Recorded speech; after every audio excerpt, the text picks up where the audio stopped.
What's up, everybody? Welcome to episode 25 of Procedurally Generated, the podcast about the random history of games. I don't think I've ever said that before. Let's throw it in there. Let's keep it good. Today is September 20th, 2021. It is a Monday. It is. We apparently are just going to be recording on Mondays now.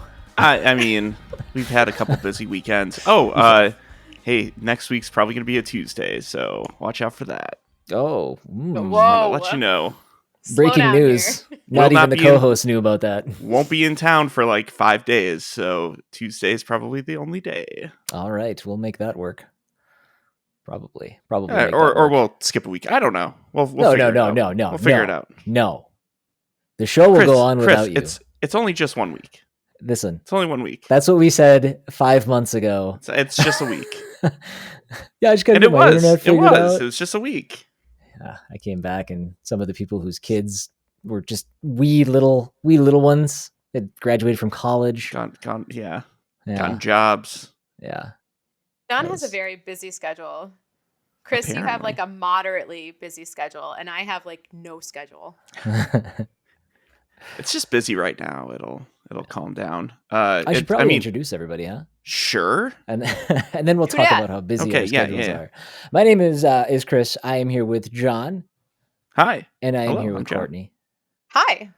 How are you guys? Good. Now continue. Tell me about your schedules. Oh no. I'm doing a family trip this weekend. This past weekend, I was at a wedding with some friends from out of town. So it's nice to see all of them, and hopefully things will start calming down after that. But I don't know. Weekends will start freeing up, I hope. There we go. Yeah. This is the time of the year where people stop wanting to do stuff. Yeah, it's a good thing. I start. Courtney, what are you doing in the fall? You're biking a lot? You going on hikes? You rock climbing? I would like to learn how to rock climb. That'd be swell. I would just go find some rocks and go. I did that once when I was camping, and I found like cacti with my hands. It's not good. Yeah, you want to find those with your eyes first. It was not possible where I was. I'd be more concerned. I would like put my hand somewhere and a bunch of spiders would be there and they'd come and attack me and I would die. I mean, that's always a possibility. That's fair. Yeah, that's all times, not to freak you out. Wow. Yeah. This is going to be a rough night. Sorry. Well, let's get rolling on this thing. I don't have any big topics from the week. I don't think nothing too crazy went on. Anything? Any highlights from gaming as a whole? Anything we should talk about? I played some of that new Magic set, or by some I mean probably about 10 hours of that new Magic set. Okay. I wasn't expecting since like Thursday. Yeah, it's I'll find the time. There you go. It's Innistrad Midnight Hunt. So it's like Magic's horror plane. So all of their stuff, there's like zombies and werewolves and vampires and ghouls and spirits. And this Resident Evil Village, like kind of, yeah. So like this set is all about, or this specific set is all about vampires, or sorry, not vampires. That's the next one. This one was about werewolves, and the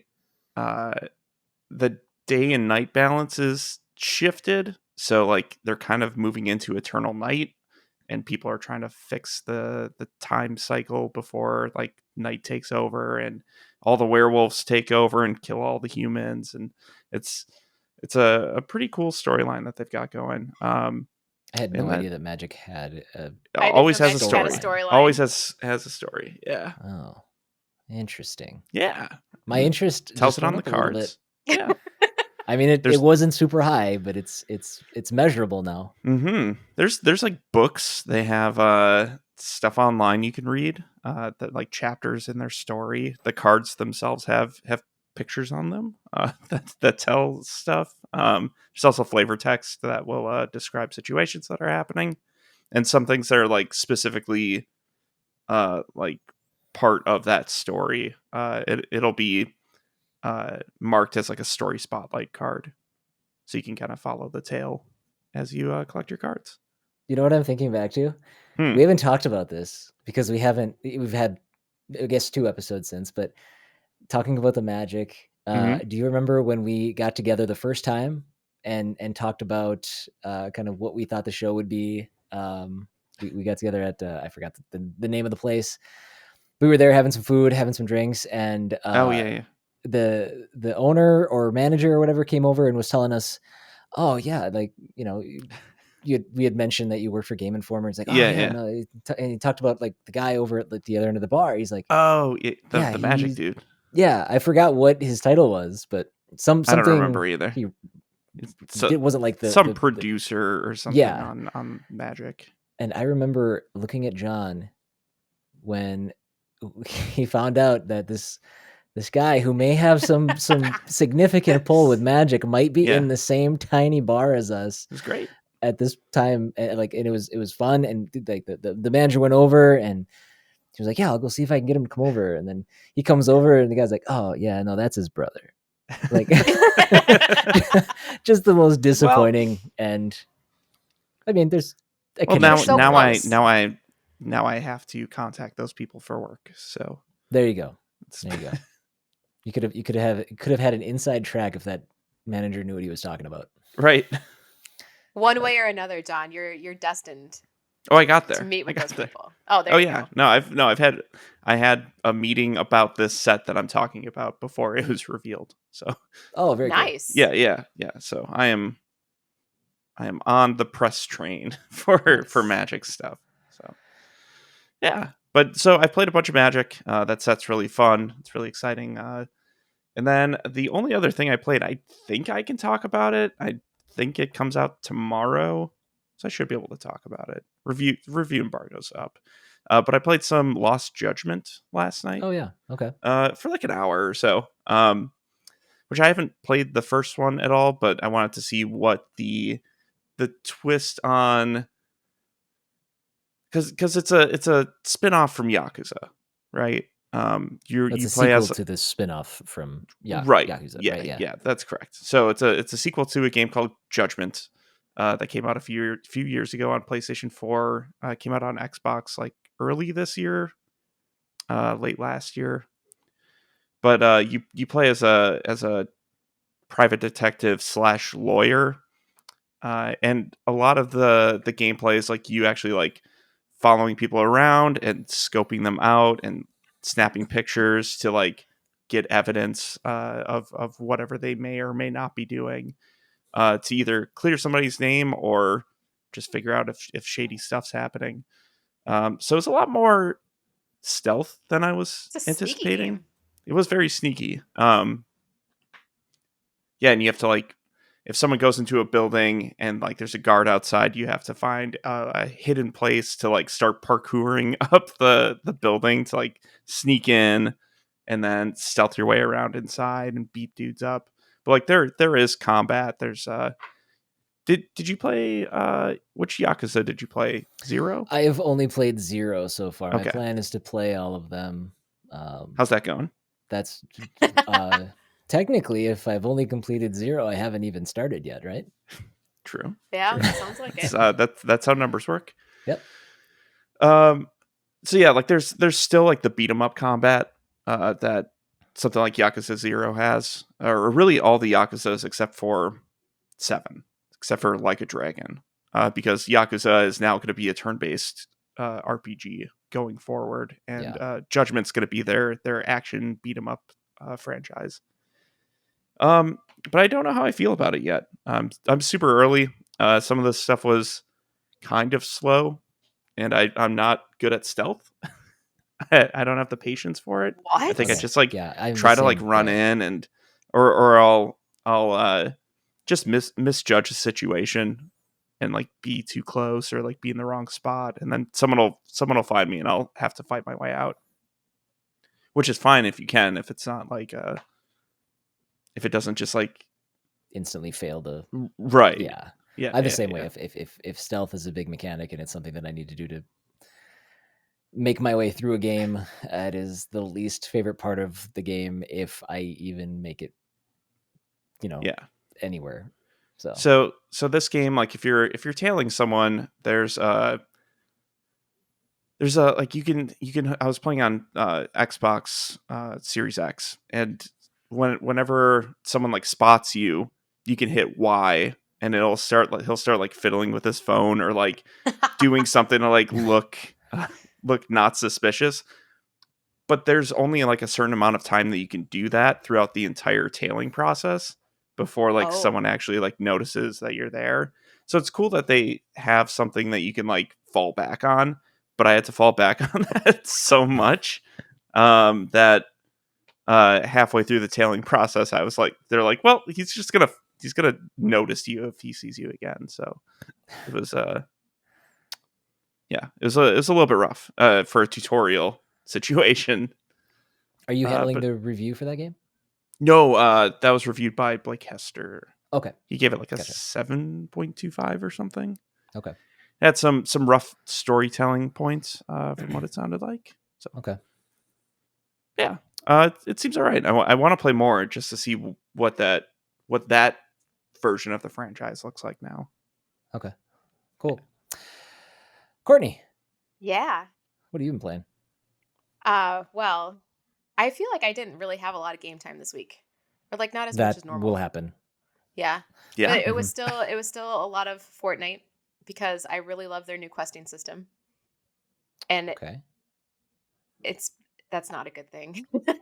is that life? Is that new with the cube or cubed or Yeah. whatever? What is the questing the system? So when chapter when is? the when this new system when the new season came out, when the new season came out, they've got punch cards for like 9 different characters that are on the map. So you have to go talk to the character to activate the punch card. You can only be working on like 5 of them at a time, and there's like all these different steps to each punch card. So there you have to complete all of those. They have daily quests that you need to complete. There's 3 daily quests, and there's like 3 weekly quests. And there's like some new character that's this cartoon fish dude that they have all these paint things scattered around the map. So you've got to go collect these 3 different bottles of paint for each different color you need to unlock. So my stuff's all done. I've Okay. completed all the things. Interesting. I feels like I don't need to download Fortnite because that sounds like the kind of thing that could suck me in. Yeah. Yeah, So like it's you're this great like to-do list all the time, and it feels so awesome when it gives you that check mark. Like, hey, you did it. so you're trying to complete this stuff while the whole battle royal process is happening, correct? Oh yeah. Okay. So that's Yeah. crazy So to me. there's some people that are going to hang out by the characters that you need to go talk to, and they're just Yeah. going to wait for someone to go like walk up to the character, and then they're going to start shooting you. But that's part That's of a the pretty fun. cool like meta that's in there. Yeah. I like that. Yeah. It's been good. And then I did try the Call of Duty beta a little bit. Oh yeah. What'd you think? That's Vanguard. right. I liked it as much as I liked Cold War when I first started playing it, which is Okay. to say it was very frustrating for me because I don't know the maps and I Yeah. don't know the guns. And so I was getting frustrated just not being comfortable with that stuff. Other people had much deeper commentary on recoil and all kinds of other technical things that I didn't really care about. Okay. I thought it was still fun to just run around and shoot people. Gotcha. I have not had a chance to play it. I don't know if I will. I think I'm officially off the Call of Duty train after Cold War, which is fine. It's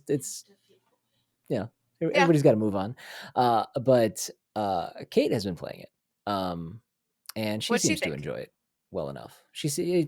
I think she has some friends that she plays with on a regular basis, so I think that helps in a game like that. Like I don't Yeah. ever want to play a Call of Duty game unless it's the single player campaign, which I will probably still have some interest in checking out the single player campaign. From what I saw from the trailer, I thought it looked pretty good. I like what they're doing. With it's one thing I've noticed lately is just the amount of content that they put into some of these indoor spaces and things like that. And it's this was no different. I think some of the areas they just looked really fleshed out, really well thought. The environmental design was really looking good. Plus, I just liked how it's a trailer, so there's set piece moments and stuff like that showing off. But the way the area changed pre-battle to post-battle, where the air got a little bit more smoky and more orange from the fire and the flames, I just thought it was really well presented. So I will probably be interested in playing the single player version of that, but I don't know. I don't think I'll maybe dabble with multiplayer because I'm sure Kate will end up getting it, but I probably won't spend much time with it. I did not play it by myself. I only played it with other people in my group. And I think that it wasn't inspiring for me to just go play that by myself. Yeah. And I think I'm at the point now where I don't ever really want to play a multiplayer game by myself. That's fair. Just I can't think of one. Even when I was big into Rocket League, it was never, well, I could just jump on and play some Rocket League. Well, I don't want to do that. I want to play with some friends, the social time. Like, it just enhances the game for me. So I don't know. That's kind of how I don't play multiplayer at all anymore. But when I did, I guess that's how I viewed it. So Call of Duty and Fortnite. Yeah, and there was a Rust night in there too. Still playing Rust. Definitely our shooter expert then. Yeah, that's right. Played Rust long enough for everybody to set up a dance floor and some Christmas lights and some disco lights, and it was just a whole big thing. And then did everyone murder each other and take everyone's things? And then no, we didn't do that part. Okay, we did the fun Rust style instead of the toxic. There was no coconut incident this time. There was no coconut incident this time. Nope, sadly. Good. Well, I have been still making my way through Persona 4 Golden. Not many updates there. I'm at the end of June, so I still have, I'm probably I don't know, if I had to put a percentage on it, probably 30-40% of the way through the game. Still have a long ways to go. Doesn't it start in April? Yeah. Okay. Yeah, a long game. It goes until February, but I think there's some pretty significant time jumps that happen in there. So we'll see. I've heard it's about a 60-hour game for the main story. I'm 25 or so hours in, so we might have a little ways to go yet. But we definitely have a little ways to go yet. But still splitting that with some programming, firmly back into JavaScript. Nice. How's that going? Firmly. Better than the first time. Wanting to punch myself in the face less often now. Well, that's good. So it's it's I'm grasping some of the concepts that I didn't get the first time around. It's a challenge, but it's a rewarding challenge that I hope that I can start applying it in a more less hand-holdy guided way than what I'm using. I'm using Codecademy Pro right now, and I just think it's amazing for structure, and it's a little bit too hand-holdy for actual guidance. I think if you like checklists, Courtney, I love checklists. I might have to direct you to Codecademy, and so you can learn HTML, CSS, JavaScript, whatever else you'd like, because all it is a again, there's good information there, but it's super hand-holdy. You are checking off lists all day. But when it comes time to practically apply it, I think a lot of those concepts and some of that practical application is lacking. So we're trying to supplement that with some other materials, online stuff, and working on side things, and just having a project going at all times to keep kind of learning as we go. So I think that helps when you have something you can actually apply it to, or where there's a problem solving thing where you're actually thinking about how can I make this work with what I know. I think that makes a difference.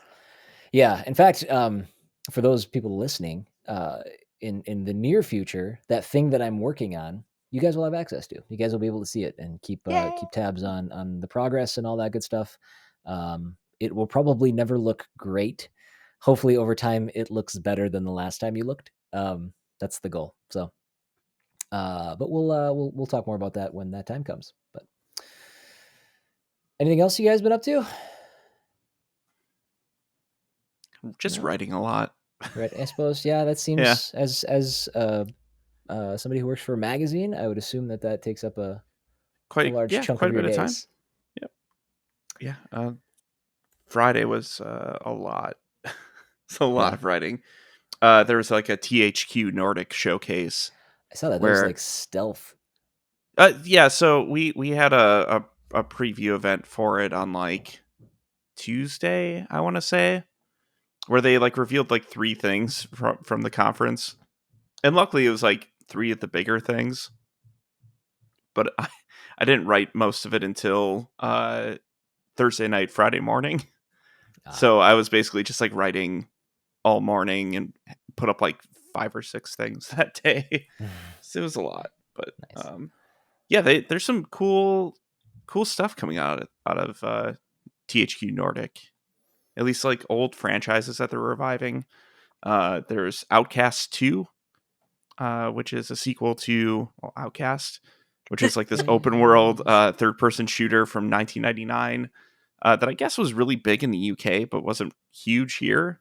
And it's either like people really love it or people like laugh at it. So I don't know really how to gauge that original game. You watched that whole trailer, right? I watched it many times throughout the week. Yes. Okay, so I watched it once because I was curious about it as well. Yeah. And boy, the end of that trailer, I had no idea what to think anymore. I thought it was going for this like really kind of not gritty and real or anything, but like, you know, a little bit more of a serious take.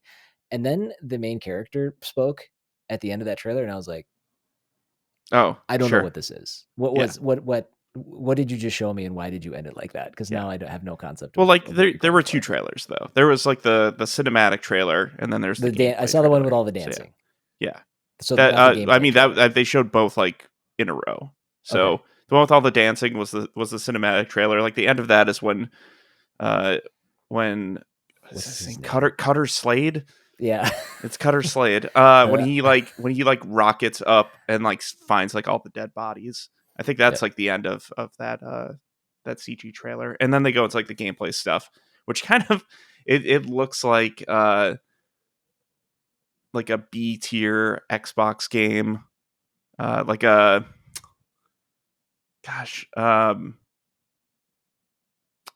what is that? I feel like I talk about this game all the time. Advent Rising. It kind of reminds me of Advent Rising in the way the gameplay looks. Yeah, I mean it's just this third-person shooter thing. One of the big deals with the original Outcast was it was like a non-linear story. So like you could go and do like whatever you wanted and like kind of play the game your own way. And that was kind of new for a 3D world back in the late 90s. But yeah, that game looks pretty cool. And then there's a strategy franchise called Jagged Alliance that's getting a new version. Chris just left, so I'm gonna fill him in again. No, I stopped talking about Outcast. We're talking about Jagged Alliance now. Oh, gotcha. Have you played Jagged Alliance ever? No, but when I saw the title splash across the screen, and I saw it initially show up in pixels and then transition to flames, I was like, that must be something that used to be old. Yeah, so like all of these things were things that used to be old. Because they had Destroy All Humans 2, which is a remake of Destroy All Humans 2 from PS2 and Xbox. I don't know, that first remake they did was meh, I guess. But Jagged Alliance is like this long-running strategy franchise that's kind of XCOM like. But you control all these mercenaries, and the mercenaries have different skills and perks and stats and their own characteristics. So like in old one, like one of the examples that they gave us was in one of the older games, there was a dude who like his stats weren't great, but he used to be like a pitcher in the major leagues. So like he could throw a grenade like a mile. Like that's just like, it's a small example, but it kind of gets the point across of like, these characters have backgrounds, they have their own specialties, and you can kind of work with those on the battlefield to get your stuff done. Gotcha. But of like the 3 games that they showed us initially, Jagged Alliance is probably the one that I'm most excited for now, just because it's that XCOM strategy stuff. It's kind of an evolving RPG in like this. I think it's an island called Grand Chien, or just some land mass of some sort. But you're going around and like talking to the civilians and like getting quests from them. But instead of like having a traditional quest log, you'll just have like something like a note written in your journal about like that person. And it might be a quest, it might not be. You kind of just have to explore and figure that out. It seems promising. It's actually from one of the Tropico teams who did like Tropico the 3, 4, and 5, and Surviving Mars, which was maybe their last big game that they did. But THQ Nordic was pretty impressed by what they had done before. This was supposed to be a side project for Jagged Alliance, and not like an actual numbered sequel. But they liked what they were doing, and they're like, "Hey, do you just want to do like the real thing?" Like, sure, why not? Like, this is like they have like this list of franchises that they wanted to work on, and Jagged Alliance is one of them. So it's kind of cool to have that studio actually like carry that torch. Yeah, that's cool for this one. So very nice. That's it. I don't know. Cool. So a busier week than we thought, I guess. Yeah, it's like one of the bigger things of news that I don't think people are going to talk about much. So yeah, I was surprised that it wasn't more front and center. I guess THQ. Well, and the stuff that they did announce seems almost as significant as the stuff that they did, saying they had like 40 some games in the works still or something. Yeah, and they're like, "Oh, we only showed you like 6." Yeah. So between them and I don't know, was it Take-Two who made a similar announcement a while back? There's like 100 games unannounced between just those two studios. So I don't know. They could be in, somebody drew a picture on a napkin like our good friend John, and that's like, we're gonna make a game out of this. We don't know where they're at, but it's exciting. It was always a pretty exciting good to be a picture. gamer. Thank you. It was pretty good.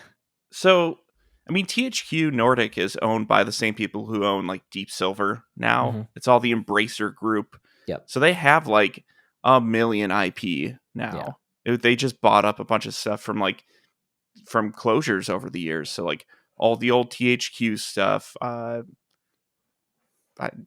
There's just so I can't even think of like all the other bigger places that like shut down in the last like 10 years. Besides, like, THQ was one of the bigger ones, of course, but they've just been snatching up IP here and there, and now they're putting people to it. Like, whether it succeeds or fails, it seems like they're just plowing through and like getting more games out there. Like with like the announcement of there's a new SpongeBob game that's coming out from the people who did the Battle for Bikini Bottom remake like a year or two ago. Mm-hmm. But like from what I had heard from that remake, it was a huge mess. So like they're still trusting that team to make something new. Yeah. Which I don't know if is a good thing, but they're at least like letting people try to learn from their mistakes. Well, and that's like, that's the big games. A big reason why this podcast exists, why this show exists, is because there's so much more. Now, it's a little bit different in that these are still new and upcoming games, but there's so much of the focus on every other podcast, every other show that you listen to that takes such a direct line on focusing on the biggest games coming and the AAA features and stuff like that. And I think it's awesome that they're taking this approach. They're kind of taking what they have, looking at it and be like, well, can we make something work with this? I don't think it's a shoddy approach, but I do think, coincidentally, it actually rolls into our community question. Oh, for the week. Hey, who knew? So, yeah. I had no idea. I know, So, right? yes, Actually, as you were saying that, like the light bulb went off, and Yes. I'm like, wait, stop talking. Hold on. We got Shut up, John. You're rambling, John. Shut up. That's right. We have First of all, I love that we have a community question. Yes, this is great. As I do as well. It was Does asked not in the happen Discord. often. Yeah, it was asked in the Discord, and I was like, well, that is going to go ahead and make it directly, because I actually think it's a super good question too. It's something that we don't talk about, and I actually haven't prefaced you guys with what the question is, so be ready to roll with the punches. But it was asked by Gyro, very active in the community in my Twitch stream. I love Stand-up dude. Hi, Gyro. He desperately wants Persona Hello. 5 on PC. So if anybody from Atlas is listening, this is my personal request. Could you just make it happen for Gyro? But I'm so only tired of him Persona complaining about it. only Persona 5, not Royal. Not Royal. That's- Yes, exactly. Or just the part from Royal and not the base game. Just Dancing All Night.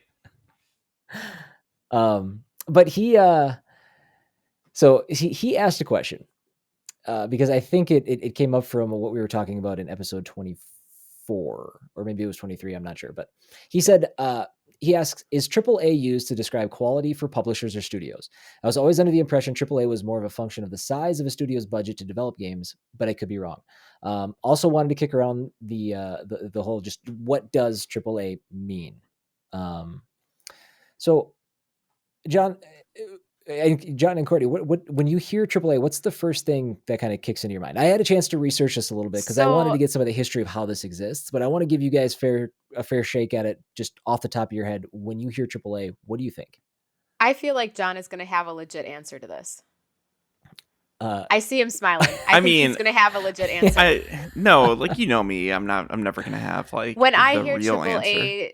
when I hear AAA title, I do think that it's based on the size of the studio, the money that they've been able to put into the game, the money they've been able to put into their marketing campaign.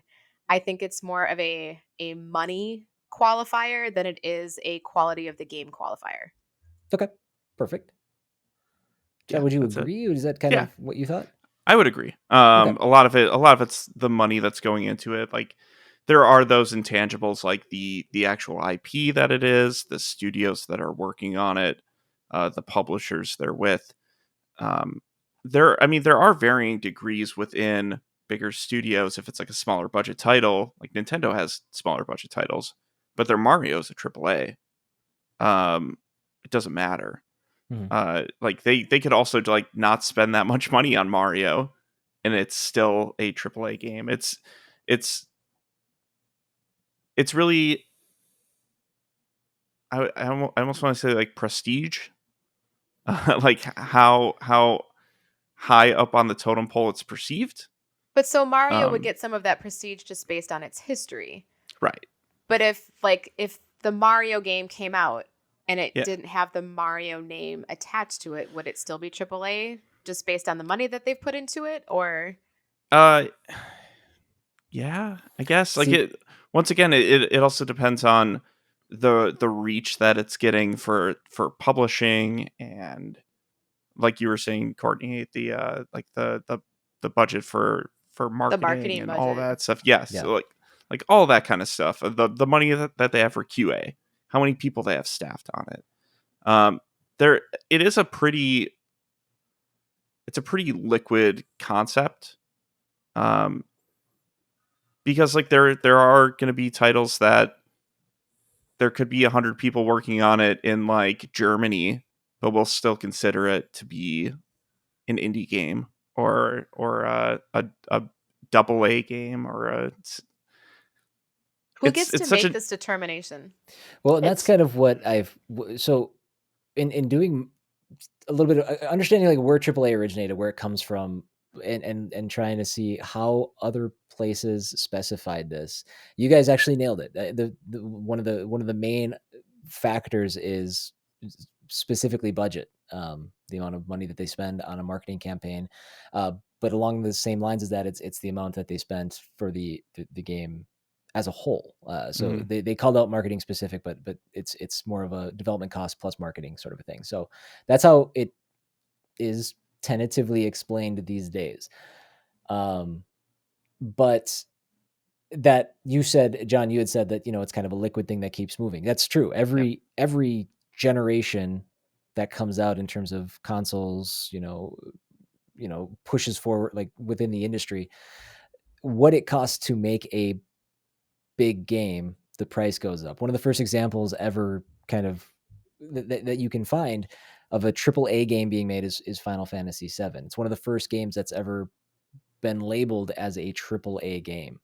And that was because its budget back then was $40 to $45 million, which in 1997, that's Huge. That sounds crazy. Actually, when you convert it to today, it's like 64 to 73 million, which still seems small. Right. It doesn't seem as significant. I don't know the budget off the top of my head for like a Last of Us Part 2. But I have to think it's in the hundreds of millions. I'll look quick. Yeah, see if you can find some numbers there. But that was kind of one of the first games to actually have a triple A connotation tied to it. Now, all of that being said, it also feels like all it really is today is a marketing term. Yeah. It is tied to marketing, but it's also people have tied the term AAA to high quality. So this AAA designation would never have typically been given to games that haven't been released yet. Originally, those A's all meant something different. The first A denoted critical success, whatever that means, because that you have several outlets reviewing this stuff. You don't know exactly, is it a 7 and up? Is it an 8 and up? Is it a B tier? Is it a 3 out of 5 star? What does that mean? The second A denoted innovative gameplay. So again, who's determining that? Yeah, is that a game that controls well in its genre, or is that a game that implements new things that no other games have had? If that's the case, does it matter if it was good? There's nothing there.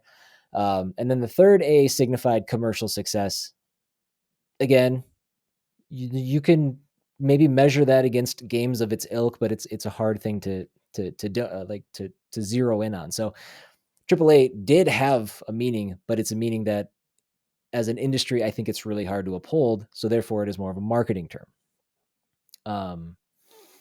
It has also then led to other terms. John mentioned a couple of them, but some of the ones that I pulled out are the AAA plus games.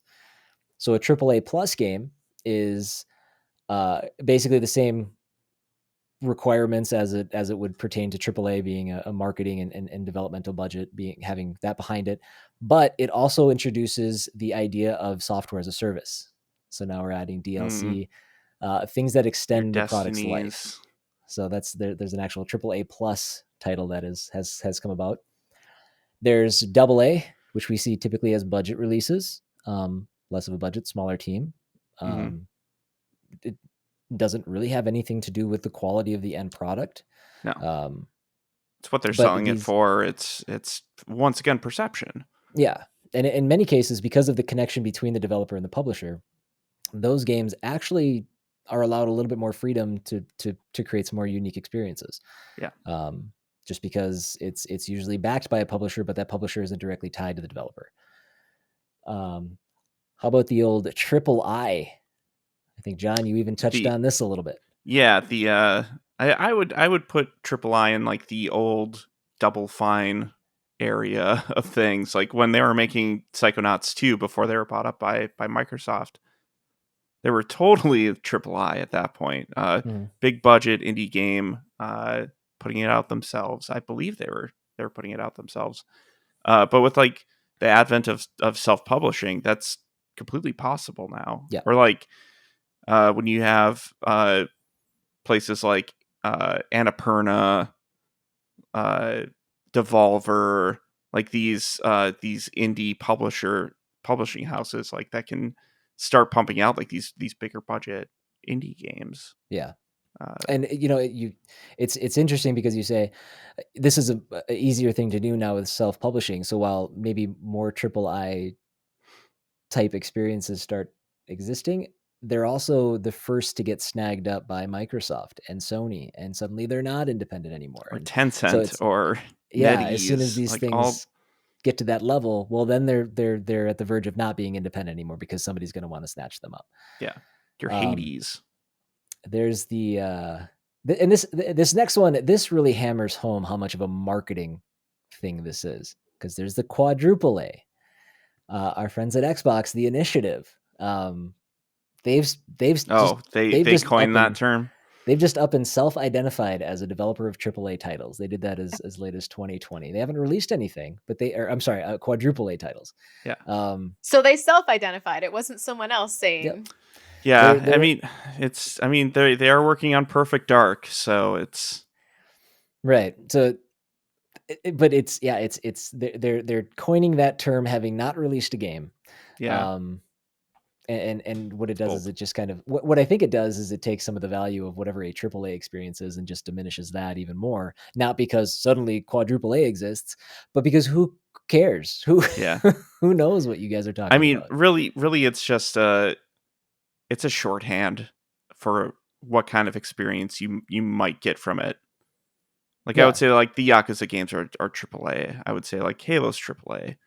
I would say Returnal, which was previously an indie studio, that's a AAA game because Mhm. Sony's money was behind it.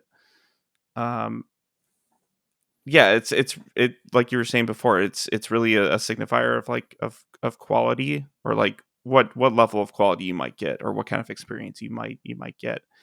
Yeah. But there's AAA games that are not good. Yeah. Let's look at the Anthems of the world. A lot of money went into that game, and it was a huge failure Yeah. for EA and BioWare. So um, it doesn't always mean that it's good. It's just a shorthand for the budget that's spent on it. Yeah. So And the two other, I mean, the two other terms that I saw that I thought were worth talking about are the B tier games. Well, the AAA kind of equates to like as it is in movies, kind of the summer blockbuster, right? mhm. The biggest movies coming out that draw the most attention. Whereas the B tier games are kind of billed as being the straight to DVD stuff, but video games don't really have that equivalent. So these exist as like games that came out.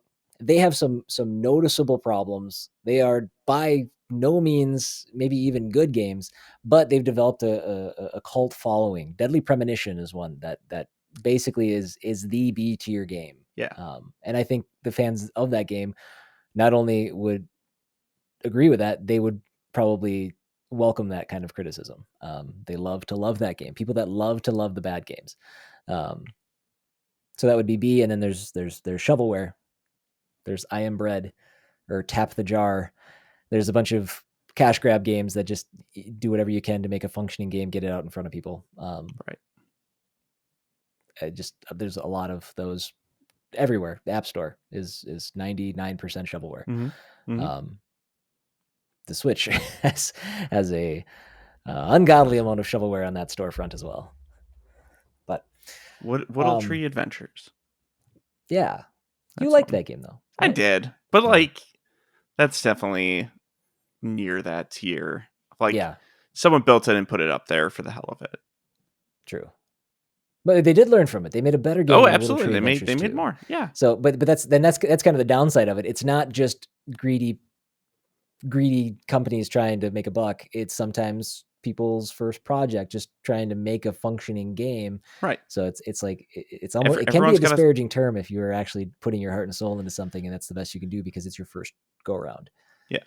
So, but yes, Gyro, thank you for the question. Yeah, thank you. What an awesome question. It's not something that we talk about often. We've just kind of accepted that term as industry speak, and it's fun kind of doing a little deep dive to try to understand a little bit more about it. Yeah. So. Oh, I have a quick community moment, I guess. So I was hanging out in Dan Reichert's Discord last night, and I looked at their voice channel and saw that there were like 5 or 6 dudes in there, and one of them was streaming something to everyone else, and they were watching Yu-Gi-Oh. So I'm like, I'm hopping in there. And so I was talking to them, and one of the guys, Verdant Tree, who is probably listening to this episode now, because he told me he was listening to last week's episode, and I had mentioned wheelie breakers to him, and he's like, I was listening to that week's episode, but I didn't get there yet. So we talked about Yu-Gi-Oh 5Ds for a bit, and that's awesome. Yeah. So it's cool to see people in other I guess he's our community too, but other people listening to this and talking about it and sharing it. So yeah, thanks for listening, Verdant Tree. Absolutely. Dan Reichert, mod extraordinaire, if I'm not mistaken, right? One of his mods? Yeah, I believe. Yeah, I mean, He's around there enough. He should be a mod if he's not. Make him a mod. Well, groovy, guys. Yeah. If you guys are enjoying the show, if you guys like what you hear, have liked what you hear, are looking forward to what you will hear in the future, please, by all means, go on to whatever app you're listening to this on and leave us a positive review, whether it's Apple, iPods. Apple, what are these called? Podcasts. They still exist. They do, iPods yes. exist. Go ahead and leave us a 5-star review. We are proud to say that we currently have a flawless 5-star record. I love it. Flawless. Don't wreck it. Keep it rolling. Keep the good times rolling. Leave some comments. This is how we find new listeners outside of our typical social media push and things like that. So it helps us greatly. If you would like to be a part of the show like Gyro, feel free to reach out to us on the Patreon, patreon.com/procedurally generated.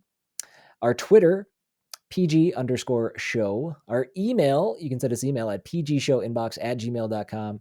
And there will be a link below as well for our Discord. Feel free to jump into our Discord as well. John, you look like you got something to say. No, I was drinking water. Sorry. No, that's just your face. My face does weird things sometimes. But now do you feel like you have to say something? Yeah, now I'm going to say, what do you say we move on to our first game of this week?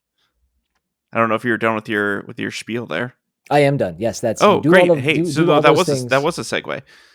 Chris, if you'd like to introduce the first game since I did last week. I would love to. Our first game. Actually, let me preface this. John, with the name of this first game, what's the first thing that you thought? I thought it was a musical DS game. That for some reason this is not. Okay, and you thought you and I were on the same page? Yes. Oh. We were not. We were not on the same page. I was thinking tiny elephants. Oh no! I was thinking electroplankton. Oh, okay. I looked at this name and I'm like, well, this has got to do with tiny elephants. No, but it has nothing to do with tiny elephants. It is developed by Konami. It is published by Konami. It is a first-person action puzzle game, sort of a thing. Yeah. Released in 2006 for the Wii. This is Elebits. Tell me that doesn't sound like tiny elephants. Well, it does. Right. I mean, like little bits of elephants. I can see how you went there. Elebites. Yeah, just tiny, little bitty elephants. Elebits. I mean, Elebits are a little bit different from tiny elephants, though. They do have a lot of power to them. They are tiny. Like elephant features as well, I would say. They kind of do. Yeah, some of them have some longer trunk-like noses. Sure. But Elebits, it's a combination of the word electric and is it just bits? I had this written down. Maybe I did too. Give me a sec. It's bear with us, everyone. It's definitely not elephant. Electronics, and bits. Electronics and bits. Yes. Okay. Huh. So the one who did zero research got that one. but tried to do research. I tried. So here's the story setup. All the Elebits have vanished. It's your job as 10-year-old Kai to use the Wii remote as a zapper to move objects to uncover the hidden Elebits. The more Elebits you find, the more you can move with the zapper. I think you forgot the crucial part here. So you said the kid's name is Kai? His name is Kai. So Kai's parents study Elebits for a living. They go away on a trip, I believe. And then Kai is jealous of the Elebits because his parents spend more time researching them and with them than they do with Kai. And so during a thunderstorm, Kai wishes that there weren't any more Elebits. And magically during that storm, they all hide and disappear. And then he feels guilty that all the Elebits are gone. So he goes on a mission to find them all again. Is this like in Labyrinth when she wishes away her brother and the Goblin King comes and takes him away during a storm? Maybe that's where they got it from. It's all coming together.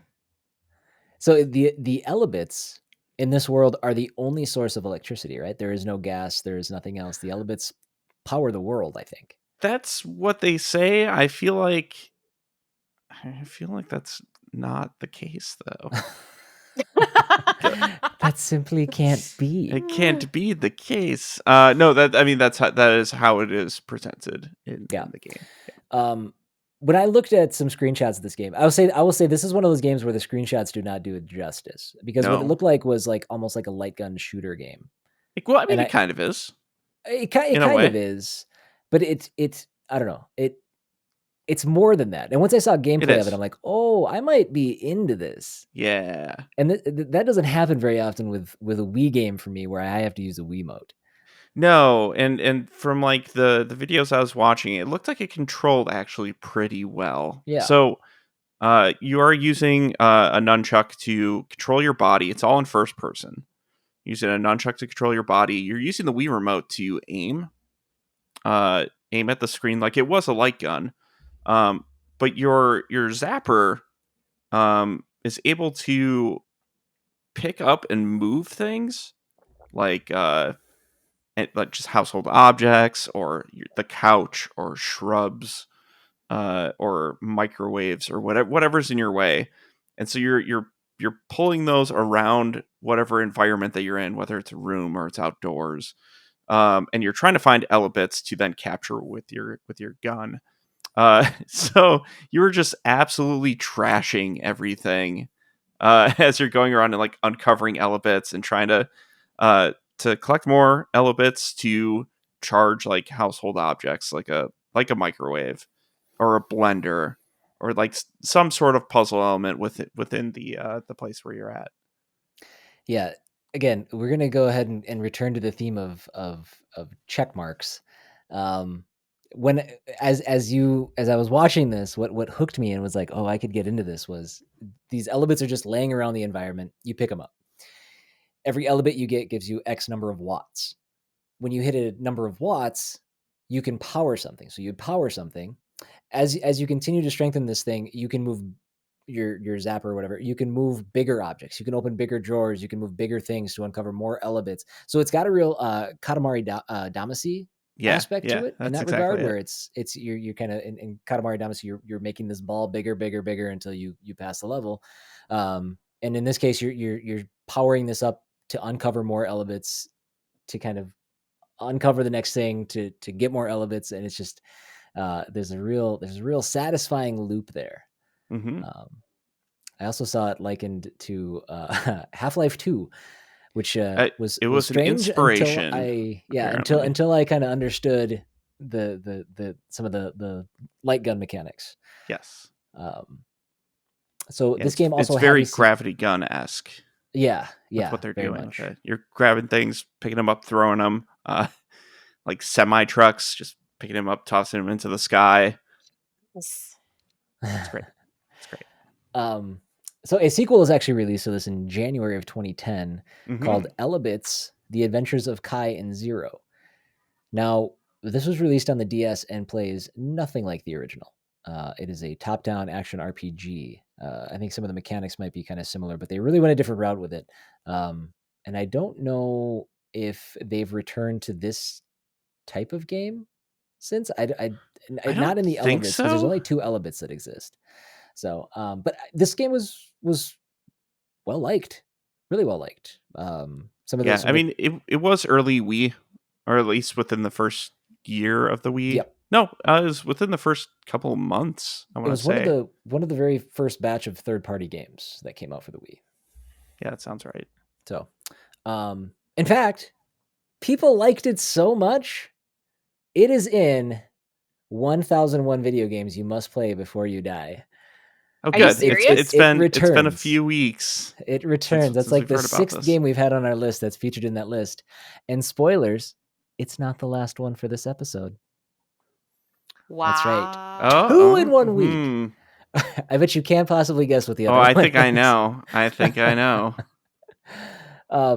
But yeah, no, this game was well liked. The only criticisms that I saw about it had something to do with some of the levels have weird aspects to them. In fact, in the idea that you can't make noise, or you can't break too many things, where the criticism was like, okay, that would be fine if it made sense in the game world, but there's nothing that really Why couldn't you break too many things? Right. There's no consequence other than failing out, but there's no reason why you can't just have fun with it. It was like a fun limiting factor that kind of was incorporated to some levels, not all levels, but some.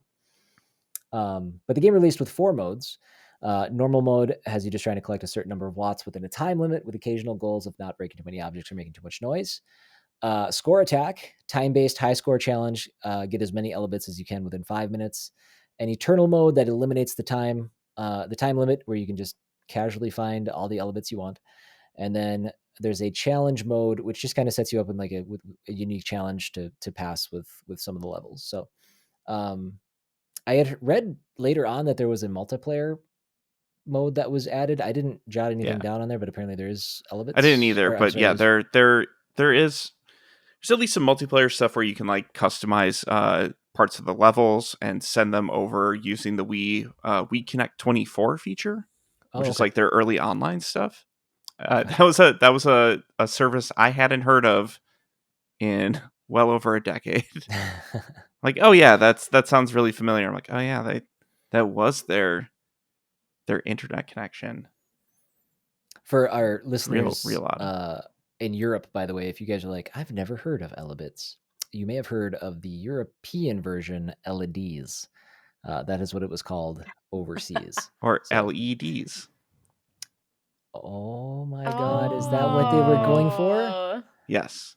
LEDs. Yes. And this is why we have the show, folks. It's for that reason, right? For those galaxy brain moments. Wow. Yep. That was pretty good. Yeah. It was. That's all I got really on the game, though. I think if you are questioning anything about it, I would check out some gameplay. Like I said, the gameplay is what absolutely sold me on this game. I watched an old IGN video review on this, and it was very much a 2006 video review. It sounded just like someone from an office in San Francisco was talking about a game, and he had like 10 minutes to make this video. Didn't really have a script to work off of. The difference between then and now is so stark in presentation, but it was charming in a way. But it gave me a good overview of what was going on in the game and showed like various levels that you go into and how to play it and all the modes. So yeah, look up that IGN review of Elebits. There you go. I took a little bit of a look at Shingo Mukaitogi. Sure. Yeah. I think. Because his name kept coming up, specifically on, I was going to say Gamasutra. It's no longer known as Gamasutra. It is now Game Developer. Game Developer. But congrats to the editors at Game Developer for saying that they just work at Game Developer now and not Gamasutra. That's a big win for the industry. Actually, yeah, it took me a long time to check out Gamasutra because I was like, "What is that?" I can't imagine like being or like having to explain to somebody what that was. Yeah, that's not easy. Yeah, so I try to explain this video game podcast to people who want to know what it is. Yeah, that's hard enough. Yeah, but if your site is named after the Kama Sutra. But it's a pun on that. Like that's super hard to explain and super embarrassing. Anyways, yep. Continue. But his name kept Shingo Mukaitogi. I'm going to say that. Sure. I hope it's right. His name kept popping up throughout it because there was an interview that I found with him. But he was mentioned a lot as being a big up and coming star within Konami with the release of this game. And then the adventures of Dewey's Adventure. That's what it is. Yes. So I wanted to know a little bit about him. I didn't find as much as I was hoping, but he did start with a small company with an ambition of kind of creating his own game, and he wasn't able to do that there. And I actually couldn't find the small company. They were a small developer. I no matter how hard I looked, I could not find the name of the company he was with prior to Konami. But he left and joined Konami, and still had to wait a good long time, which is what you have to do, is prove yourself as a developer. But Elebits was his first game that he created within Konami, and then has since moved on to. I did not write it down. He moved on to is it Tri-Ace? Yeah. Because he was Yeah. working on Star Ocean games. Yeah. So he since working on this and Dewey's Adventure has since moved on to Tri-Ace, but it seemed like they had him pegged as like the next big internal leader within Konami, or maybe the development of a new studio within Konami. And I don't. And then they stopped doing studios within Konami. Yeah, right. So yeah, he's not with them anymore, but just seemed to be somebody who was very, very much up and coming within the industry, and is still doing games, still doing big stuff, just not with Konami. Not much going on with Konami these days, but yeah, I was seeing some of the people on this game went to work on like Metal Gear, like Metal Gear Solid 5. I think I saw Metal Gear Solid 4 as well. The one person that I kind of picked out here, ironically enough, I worked on another game that we've covered recently. Oh. Their name is Naoyuki Sato. They were the sound director for this game. And they worked on a little game called Yu-Gi-Oh! 5D's Wheelie Breakers. In the sound department there. Back to Yu-Gi-Oh! That's gonna be my goal every week now. But no, I clicked on their profile and I'm like, oh yeah, perfect. This is my developer that we're gonna highlight. He's the one. That's Yu-Gi-Oh! Is secretly the most influential video game of all time. Yeah, it's secretly. It's true. Mm-hmm. All right, Chris. Now's the time where you give us the same trivia from last week about Konami games and see if we get it right. Yeah, it crossed my mind, but I didn't do it. But I did do it later. Oh no! What? Okay, great. It's a little different. We're gonna do a little twist on it, but we're gonna give John a chance to redeem himself later on in the show. A little spoiler for you. I guess we have a couple storied publishers coming up, so we do. I'm scared. I wouldn't get too hung up on that line of thought though. Anyway, so a Metacritic score sits at 75 with a 7.3 user score. So very acceptable scores for this game. Yeah. I'm surprised it's not higher for a Wii game that really seems to be top notch for a third party experience on the Wii. But what do I know? Right. Game Informer gave it a 7 out of 10. Who reviewed that? That is low. Well, yeah, actually, I'm curious. Who do you Joe can you Duba? chastise them tomorrow, or have they moved on? We'll find out in a second. Hold on. It looks like Joe Duba. I don't know who that is. Oh yeah. I mean, I could find him in the area, but he's no longer. He was my current boss's. He was in my current boss's position until like a couple of months before I started. So. Yep, he knew Don was coming. He's like, I'm out. Yeah. Let me call up Joe quick and see what he thinks about Elebits. Tell me about Elebits. That review is no longer on our site, so it is in the. It looks like the issue 106 in the magazine. So go. Was it erased because of Elebits or erased because of Joe? Dun dun dun. It's fair. It's probably the Elebits. I mean, compared to Metacritic. I mean, Kai did wish them all away. So this was like a No More Mutants situation. No more Elebits. All right. Well, that's all I've got for Elebits. Great. Same. All right. Should we go take a little break? I think so. Alrighty. Sure. Let me make like 3 pots of coffee and then we'll. Perfect. It's I think you should go for 4, John. Just watching you should go for 4. All right, so stay tuned for the second half where John is either bouncing off the walls or just unconscious on the podcast. It'll be fun. We'll see you in a bit.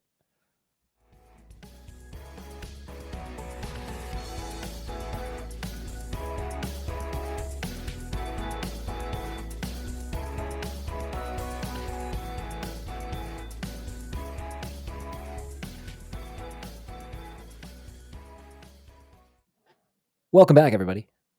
How was your break? It's good. I did not get coffee. I'm sticking with water, but it's All right, in this so- Naruto glass, so it's more energetic Ooh. than normal. He'll be passed out in 20 minutes. Courtney, how was your Well. break? My break was great. I refilled my beer. Nice. Nice. I didn't feel refill good. my beer. I got a new beer already full. Oh, wow. You're drinking. You had a growler, that's right. Yeah. Yeah, that makes Yeah. sense. Yeah. Or you could have just drank the whole growler and then That seems well. I have a crowler, so not quite a Oh. growler. That would be Oh. extreme. gotcha. Yeah. I didn't know there was a difference. I don't know what a crowler is. Oh, so a crowler is like a big can. It's like a big can. It's like a big Foster's. can, like bigger than a Foster's. Oh. But like, think on that level. Okay. It's huge. It's like a 40. I'm gonna say But- it's like maybe roughly 2 pints. Oh, it's Sure. a big can. Okay. It's a big can. It's a big can. It's a big can. Gotcha. The can, it's big. The can is Can big. is big. Big can. I will 30 post a picture. So 2 pints, 32 ounce can, twice the size of a 16 ounce. A Coors Pounder. It's a large chunk of aluminum. Perfect. It's like if a can were a barrel, but not a keg. But not as big as a can barrel. we're a barrel. Interesting. Yeah. How else can we paint this picture? Keep going. Let's. Have you heard of like a can? I I'm feel familiar with the It's like that, concept. but on a larger scale. Oh, It's- okay. We, Got it. we need to get you out to some more breweries, apparently. I do Sega. need to get out to more breweries. You Yeah. know, the world has been a scary place for a long time, and I feel like there's about 35 new breweries that I have not even heard of that are around now. You I set have- up your list, and we're gonna do them all. All of them. Chris, I have the perfect analogy. It's if you were to like look at your microphone without that thing on it, Yeah. and then you look at the giant thing that you have on your microphone Okay. right now. That's like a I think crowler. I'm understanding. Yeah. It's like a big can. If I filled a my big can. Chaotica eyeball up with beer and drank it, that would be. Mm-hmm. Yeah. It is But- pretty thick but- foam. That might actually work. I'm not going to do but a it 'cause this can. was stupidly expensive for a piece of foam, but apparently it makes my voice. This is sound the better. dumbest bit that I've ever done. I'm surprised it went that long. For those of you that are still here, John, why don't you kick off our second game? Yeah, so actually, our next character would love to pick up some big cans. Well He's done. an environmentally friendly mascot from the Sega Genesis age. This is published and developed by, is it Tengen? Tengen. I think yes. I think it's Tengen. You may know his theme song, and I may or may not edit this in. Nobody knows his theme song. Only you know his No, theme song. You guys, a you lot of should have people seen know. the A enthusiasm. lot of people know When we announced this game, John, the it theme was like song talking to a for 3-year-old. It was Awesome amazing. Possum kicks Dr. Machino's butt for the Sega Genesis. If you don't know that theme, what are you doing with your life? A. B, you probably didn't have a Sega Genesis growing up. And C, Uh, you might have only liked good games. I am That- boycotting this podcast if you do not put in a clip of that song. Boycotting. I'm out of here. We'll see. I don't have the license to it, so we'll see how well that goes. You could probably get away with the I'm It's awesome. short. think It's it'll be short fine. enough. Yeah. It's short enough. John, tell us about your favorite try, game of all try time. to put it in there. Yeah, my favorite game of all time, Awesome Possum kicks Dr. Machino's butt. Awesome Possum kicks Dr. Machino's butt. I'm awesome. Is a he's awesome, by the way. It is Oh, I know. He it won't is shut a up fat- about it. it's a fast-paced platformer in the vein of Sonic the Hedgehog. That was created by a man named Richard Seaborn for Tengen. They wanted to do more platformy things, as was the thing that you did in 1993-94. And Awesome Possum's whole goal, besides kicking Dr. Machino's butt and being awesome and picking up big cans, is to pick up smaller cans and clean up the environment and race through levels that include forests, underwater caverns, the Arctic Circle, and of course, Dr. Machino's domain, which is not his butt, but he will find it there Oh and my. kick it. Chris, I uh, have plenty to say on this game, but I just want Yeah. to watch you continue to no, geek out. that's it. That's all I got. That's all you got? Okay. That's all Well, I here's got. a little here's the actual back of the box synopsis of what we got going Please. on. In just a few years. Now again, this is 1993, so in all likelihood this already happened. But in just a few years, mankind has succeeded in destroying the environment and endangering all living species. Under the guidance of the evil Dr. Machino, robotic monsters were built to turn the Earth into a soulless place without live nature. There's only one hero who can save the living beings of the planet. Mhm. You, a little possum. Fight Dr. Machino's robots and liberate the Earth. There you go. That's the goal. That's what That's you're it. trying to do. You're Awesome one man, Okay. Captain.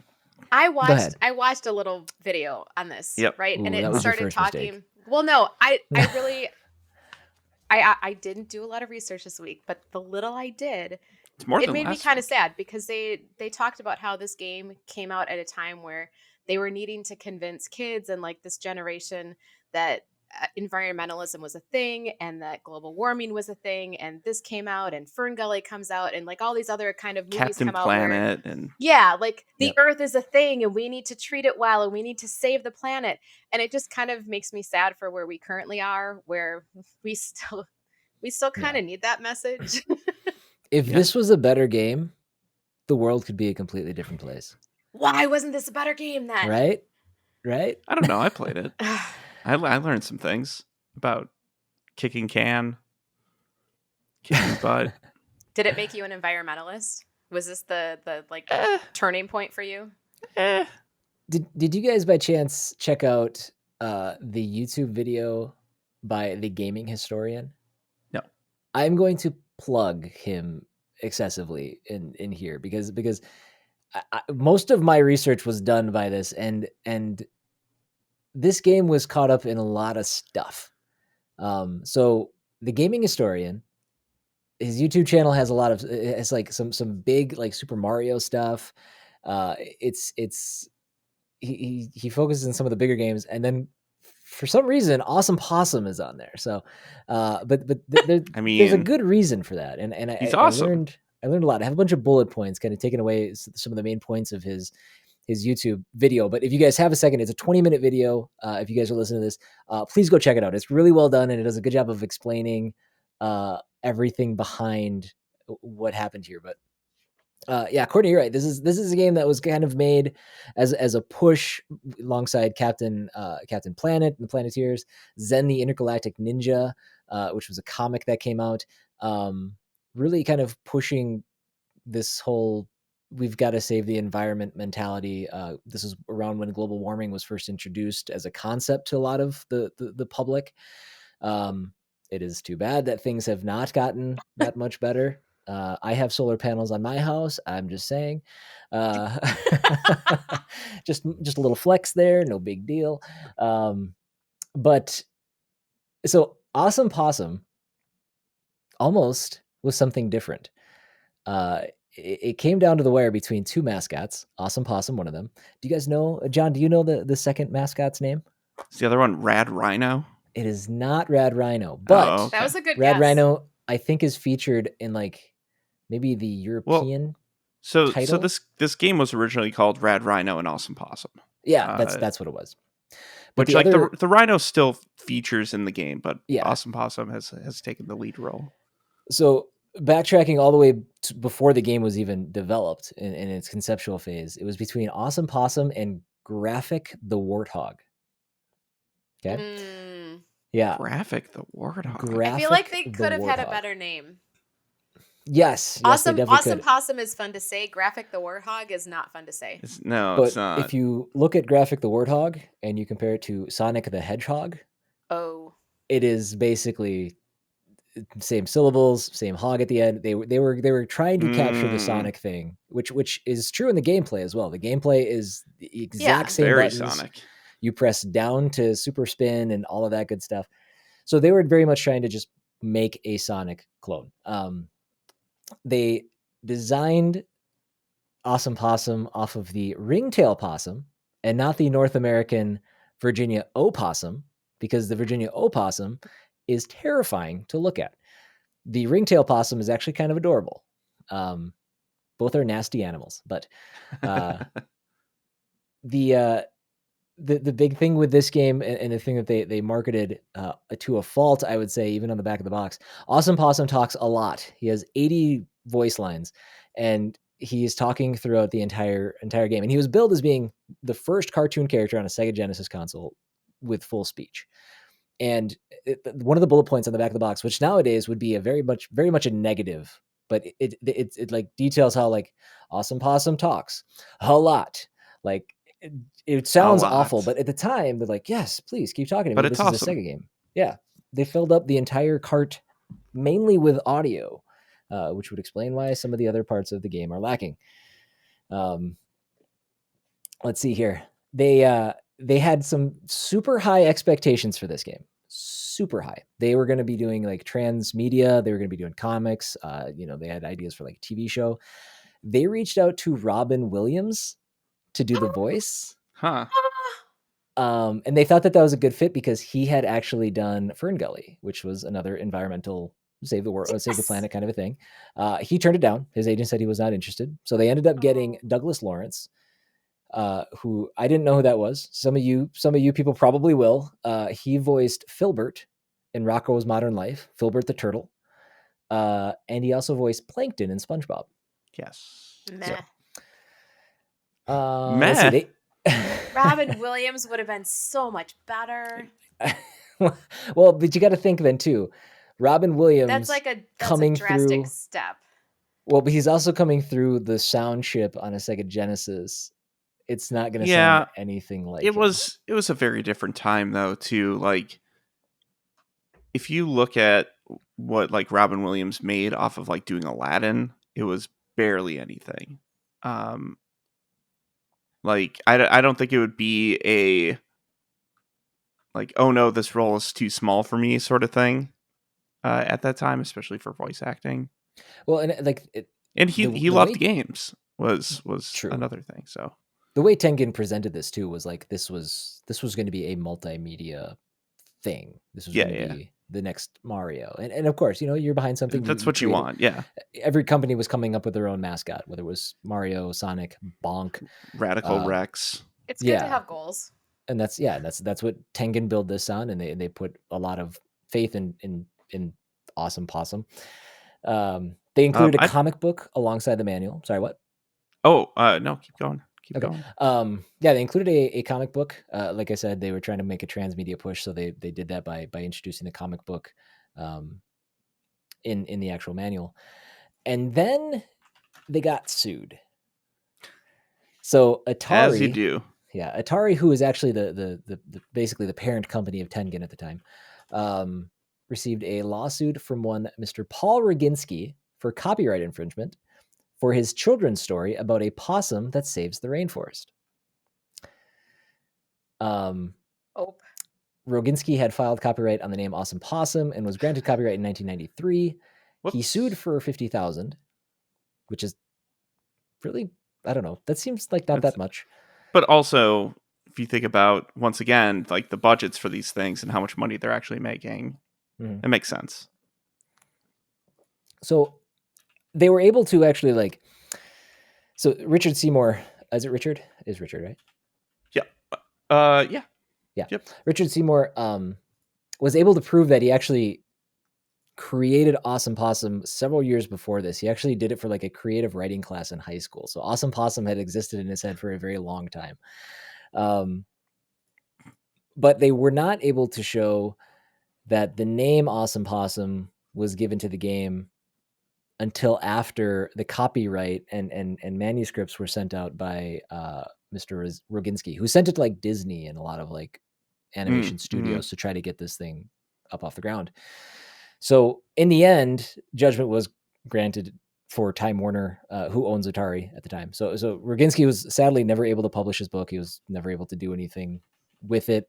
In the end, Tengen won out. Awesome Possum became a Tengen thing and not a Mr. Roginski thing. But I didn't. I mean, I had no idea that this was going to go down this legal battle for the name Awesome Possum, and all I could think of was like in a courtroom, these two, grown ass men fighting about. No, listen, Awesome Possum was my idea. No. It was my idea. I made it in high school. I couldn't help but like just visualize that, and it made me smile. So yeah, interesting little trivia on just kind of how the game came to be, what went into creating it, and some of the legal troubles that followed it. But that's really all I have on the game. I guess one other interesting thing is between every level, to help reinforce that aspect of kids learning. Every level presented the player with environmental questions for them to answer, and if they got it right, they got 10,000 bonus points. Hell yeah! So, kind of edutainment. Has a really creepy screen once you get those questions right, and all the animals start smiling. Oh yeah, I urge you to look it up. It's Five Nights at Freddy's-esque. I mean, there's like I think like one of the like front and center animals is like a hawk of some sort. And when you get the answer right, it smiles, but it has like a human mouth instead of a beak. It's like that picture of the fish with human teeth. Yeah. It's not. Yeah. That's the stuff of nightmares. It's real weird.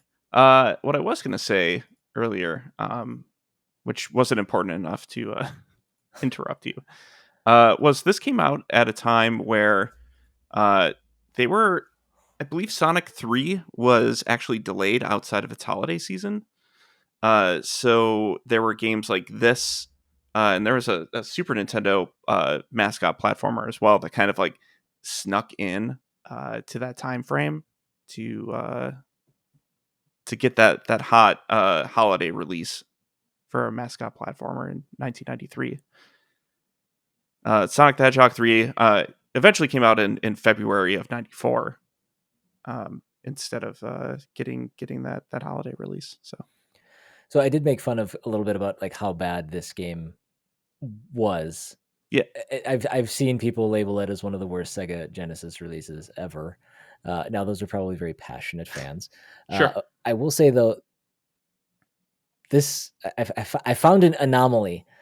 I was on the Sega Retro site and I found an article or a review in the magazine Electronic Games. Mm-hmm. Electronic Games gave it a 93%. Yeah, I saw that too. Wow. I saw that too. Which in the same issue, they gave Sonic CD a 92%. In what world? That's blasphemy. In what world is I know Sonic CD? It was crazy. One of the greatest platformers of that generation. Maybe someone just really appreciated the environmental friendliness of this game and That's the true. message I it's guess. trying to convey. Oh, some of the reviews I was looking at were really praising it for its sound, having pretty clean like voice clips. Yeah, was very difficult back then. true. Yeah. So things like we'll joke about the Awesome Possum song at the beginning, and Awesome Possum claiming that he's awesome. And every time you enter a level, Dr. Machino starts talking about how he's not so awesome. It's something that Chris talked about earlier. Like that took up a lot of space on the cartridge, and that was kind of one of the big selling points for this game was having that cleaner audio. Yeah. But it also had like very Sega Genesis like farty synth music as well. So yeah. Farty synth music. Oh, you would, yeah, it's very farty. It's very farty. Well, and like actual gameplay, it's much more framey than other games of the generation. You could almost too jarring to watch. The animation work was just not there. It is a game that's maybe focused in on the wrong things. This was also Seaborn's first game with a studio. He had been hired. He was the one who pitched the idea, and when the idea was taken, he had formed the team to make this game. But it was his first time doing this on a non-indie level. He had made games in the past with like a friend, but to obviously a much smaller scale. So I don't know. I don't know what he's done since then. If he's still involved with games, I probably should have looked a little bit more into what he's been working on. But I focused my development stuff more just on Tengen as an entity. Do you have any more in the game or Seaborn? Yeah, Seaborn went on to do quite a few things. He was mostly a technical director or programmer on a bunch of different stuff. He went through EA and did like Rise of the Imperfects, some FIFA stuff, Medal of Honor Heroes 2, Need for Speed Pro Street. That's a game I haven't heard of in a long ass time. Yeah, well, to be fair, it's try keeping track of the Need for Speed games and what their subtitles are. That ain't easy.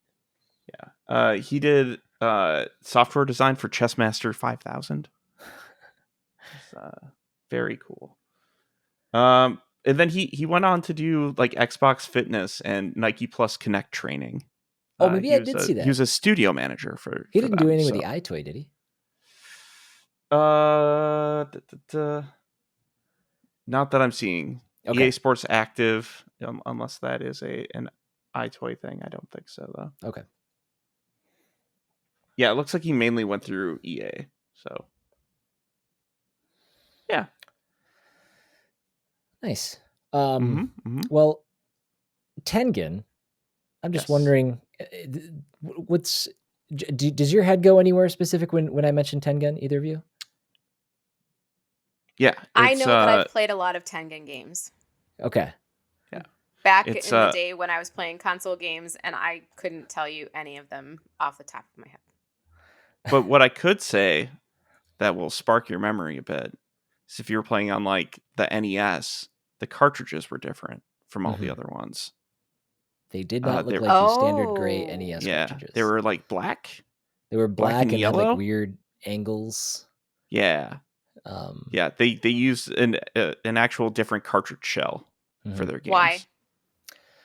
It's because their games, all Nintendo games, I think all. I can't say for sure if it was all, but the big thing with Nintendo is that all games that showed up, most games that showed up, had the Nintendo seal of approval.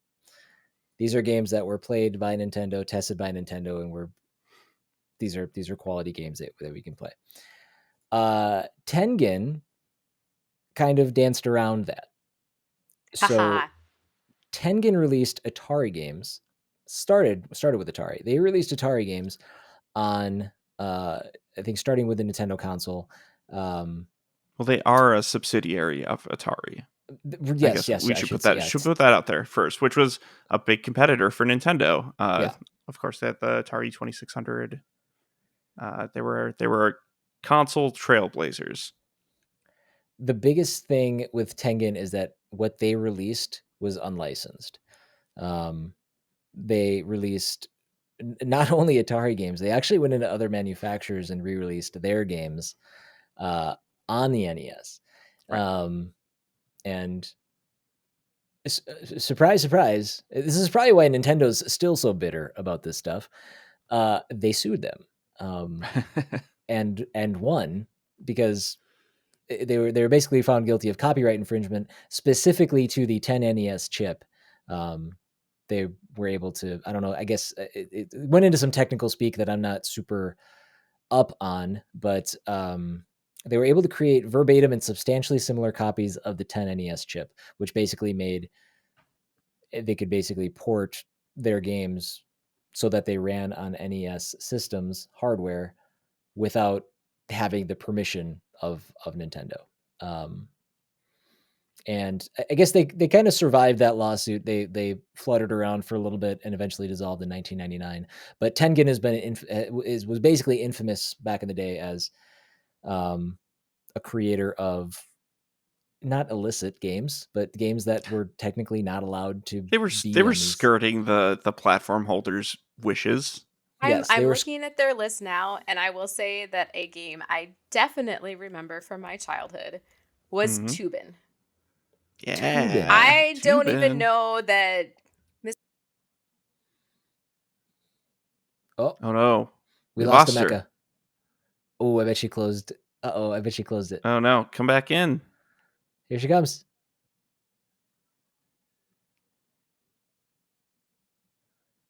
Yeah. And of course, my audio drops when I'm talking.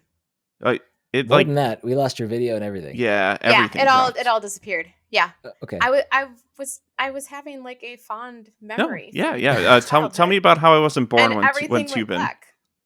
Tubin was fantastic. You're Yeah. like in these little inner tubes going down the Uh-huh. river. Hell My yeah. brother and I played that game all the time. I don't know why I'm suddenly like the young one on this podcast when I definitely played Tubin. I played the hell out of Tubin. I'm the only one who's never heard of Tubin. Huh. Wow. Yeah, I'm the middle child, though. So that's true. that doesn't That's prove true. anything. I Yeah, guess. Tubin's rad. Tubin's Oh, like. Tubin was fantastic. Did you ever play Free Ski on like No. on PCs? Nope. Okay, yeah. Like Tubin was like you were going down a water course on a tube and like dodging stuff as you go down. Correct? Okay. Is that right, Mecca? In Tubin or in Yeah, in your other Tubin. game? In Tubin. The other one, Yeah. you're going down like a ski hill and you're being chased by Yeti. Yeah. Oh, you're I do know free ski. Yeah, you know. you're Free going ski. through gates. People are like hitting you with stuff, and there's obstacles in the water. Yep. Free ski, Yep. like it was like solitaire. It launched on. Right. Yeah, Yeah, it was just built part in. of It launched. part of your not the right term. Launched it. But yeah, there were a ton of Tengen games. Yeah, and in fact, there's multiple. By a ton, I releases. mean there's only like 20 of them, but still. Some of those are like multiple. There was the Tengen version of games, and then there was the Nintendo version of games. Mhm. I The remember list that I'm having- looking at doesn't look very long, and I'm like, there were other Tengen games other than this. I feel there's I don't know, they got away with that for quite a while. Yeah. If I recall. So but yeah, that is Tengen, probably not the first, definitely not the last to be sued by Nintendo. It's still happening to this day. Yep. All right. Are we ready for number 3? Yeah. Yes! So you're saying that the trivia wasn't a Tengen trivia? I'm saying Now- that the now that Tengen we've- wasn't, yeah. Okay. All right. Or that's that the fair. trivia was not That's Tengen. Yeah. All right. It turns out that would I have don't been a lot trust him. easier than I expected. So. He's gonna go back to it. Yeah. You guys I will think find he's got like 3 out. different trivia Oh. options, and he's just gonna make a game time decision. I mean, this next I one. have one. So if you guys can With- guess it, with not the gonna matter. companies with the companies presented with this next one, or the potential companies presented, there's quite a few. There's quite a few options. you think you know me so well. Our third game, Ugh. developed by Namco Limited, published by Uh-huh. Namco Limited. We have a genre is a top-down arcade dot Action- muncher. Released in You 1980. can't say that. I'm gonna have to bleep that. Oh my god. I know, right? We have That's it. Pac-Man. It's just straight up Pac-Man. We got Pac-Man. Released on Mecca, are you platforms, old I just enough put a to lot. remember Pac-Man? Oh my god, don't even start with me. It's Pac-Man. It's Pac-Man. I hope It's to like God it's that like a big can that eats little pills. my description was you are either a yellow circle or 3/4 Uh-huh. of a yellow circle, depending on the animation frame. Sure. Your job is to navigate a maze full of nummy dots. Finish those dots and you finish the level. It's not that easy though, because in each maze there are also ghosts. Inky the blue ghost, Blinky the red ghost, Pinky the pink ghost, and Clyde the orange ghost. You're not Are we defenseless. looking though. at a particular version of Pac-Man or just like Pac-Man? So the one that was generated for us was the Wii U version of Pac-Man, which I'm Yes. guessing is the Virtual Console NES version. That's what I went with. I went with the NES version. This game has been released on everything. Yeah, so when I was doing research for it today, I'm like, how many things is this actually on? And I don't want to count because I think it's just been on every console. It's since easier it to was count the released. consoles it probably hasn't been on. Right. Um, Like, what phones hasn't this been on? Like even like Nokia, like flip phones. Pac-Man's been on it. yeah. And that's probably why it is one of the 1001 games to play before Oh you no, die. it wasn't Awesome Possum? No, it wasn't. I know. Oh, It no. shocked me. That's on a different list. So we could talk all day about the gameplay of Pac-Man. That's a joke. We could not talk all day because there's not much to it. No. I just saw your message, Micah. Oh, we What? don't need to talk about that.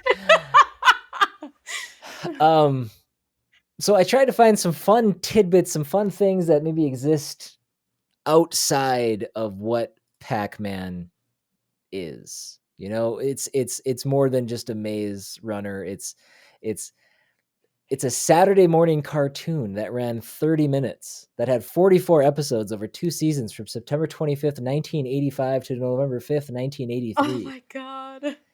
Not only that, it was the first cartoon based on a video game and was the highest rated Saturday morning cartoon show in the US during late 1982. Jeez. Yeah. That's crazy. Yeah.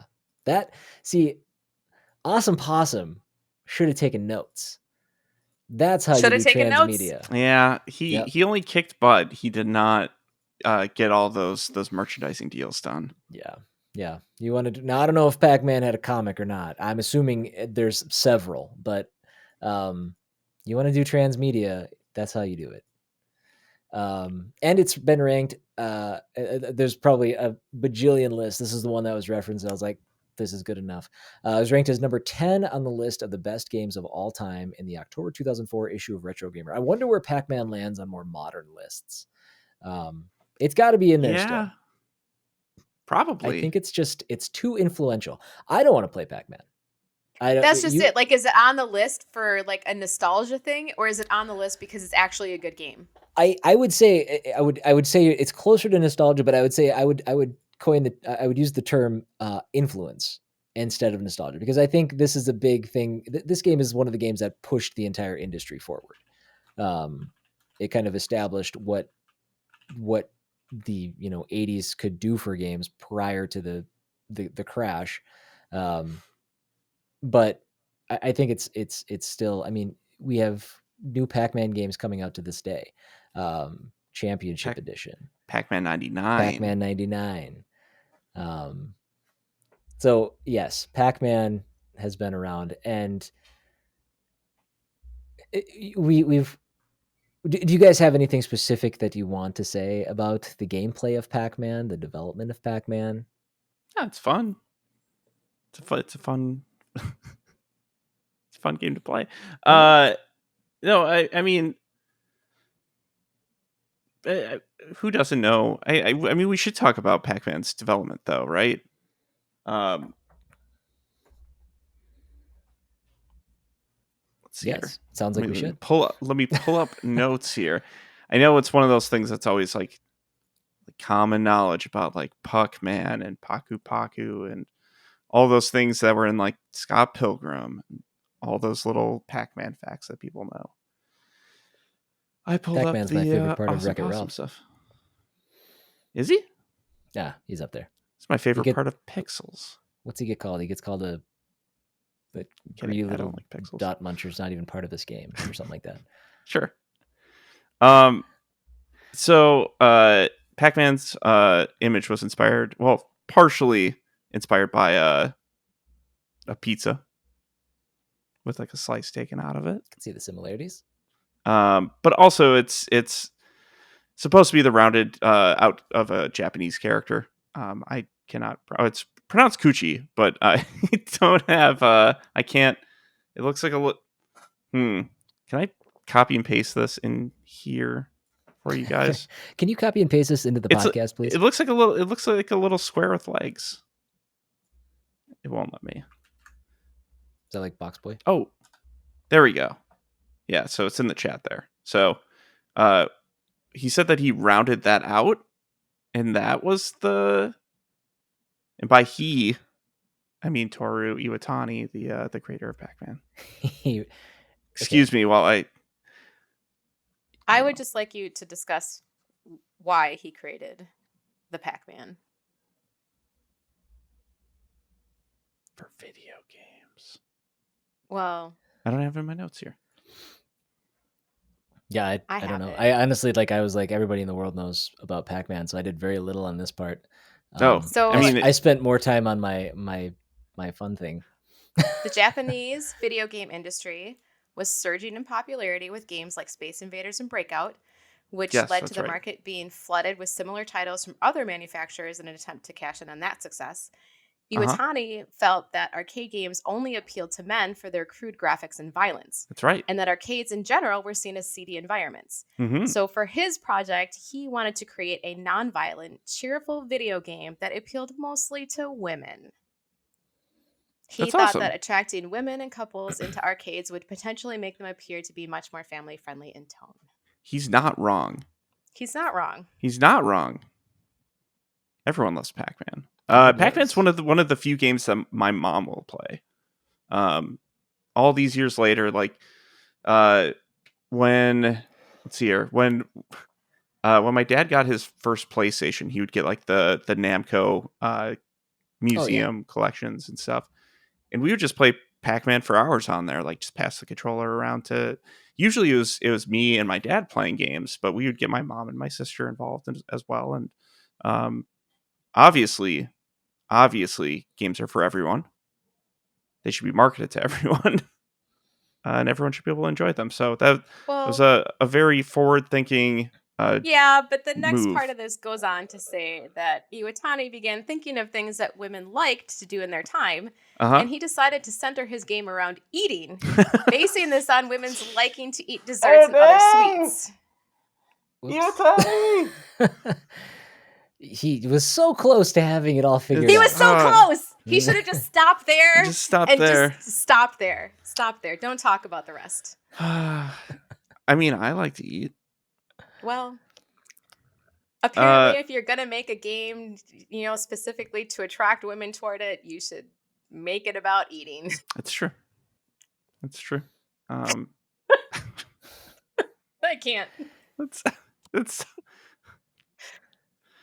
oh, the 80s. Oh, so good. Japanese culture. This is also a man who made the character while eating pizza. So That's true.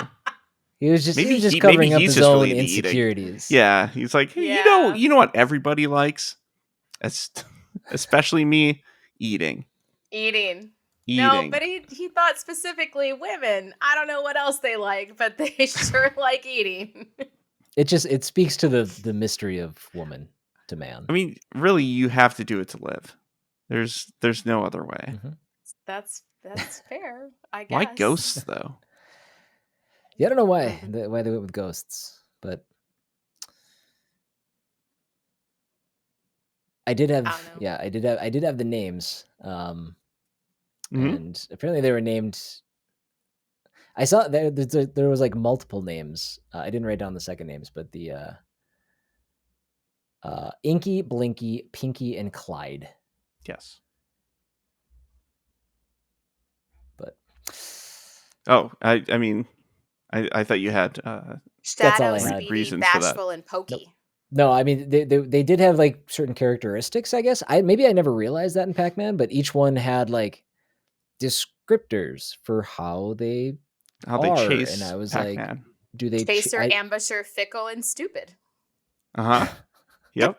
canon name. That's it. Yeah, I guess I never played Pac-Man enough to think that the ghosts had personalities or not personalities, but character Their traits and own how they styles followed and stuff. Pac-Man. I didn't know that. I So- never I mean, noticed because- them functioning differently. Yeah, because they're mostly moving in the same general way. I guess I was always so But focused on Pac-Man and just like the immediate threat that I was never worried about their it's like which one is close to me, as opposed to like how are they going to react as I go around a corner, or like who's going to follow me where. But yeah, that stuff is definitely in there. Are we going to talk about when Pac-Man became a family man, and then there was a baby? He got a wife who's a much better game than Pac-Man. My answer to that is indirectly. Is that a different podcast? Is that a Maybe. different I mean, episode? it has mating to be. habits of the Pac-Man. Oh We boy. can't talk about Pac-Land here. We can't talk about Miss Pac-Man. I don't know what I signed up for here. Well, do you guys want to play a little game? Yeah. All right. Is it Pac-Man? Is it verbal Normally I Pac-Man? would be like, hell yes, I want to play a game, but you really have me nervous about this. This You is won along last the time. lines of what we did last week, but there's a pretty significant difference. Now I have no idea what you guys have in front of you, so we're gonna go off the honor system. I'm closing things right now. But we're gonna play. Is it a Pac-Man game? Okay. What? We're gonna Yes. zero in. We Uh-huh. did developer before. Now we're going actual character. Is it a Pac-Man game? Let me get my handy dandy scratch pad on. I'm gonna go ahead and tell you the rules right away this time instead of waiting until question number 6. You know what? We had rules last If- time? If there are a certain amount of one answer and a certain amount of another answer, I do not want to know that information. You do I not do. want to know. I do know. I do. No, because then Plug your ears. Plug your ears. because Okay. then All right. Well, then we won't go with it. I won't. All I'm going to say is that there are. If that's the case, then I'm going to say there are. There's a list of 10 games. yeah. You tell me if it is a Pac-Man game, or if it is not a Pac-Man game. Sure.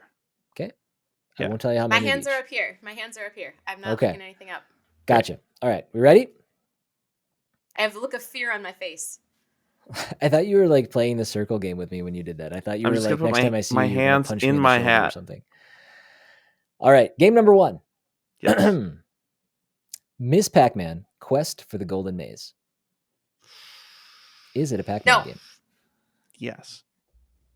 Let's start this thing off with a bang. Damn it, John. John with a yes, Courtney with a no. Courtney, I don't know what you're worried about. You beat the hell You out of won him last week. time.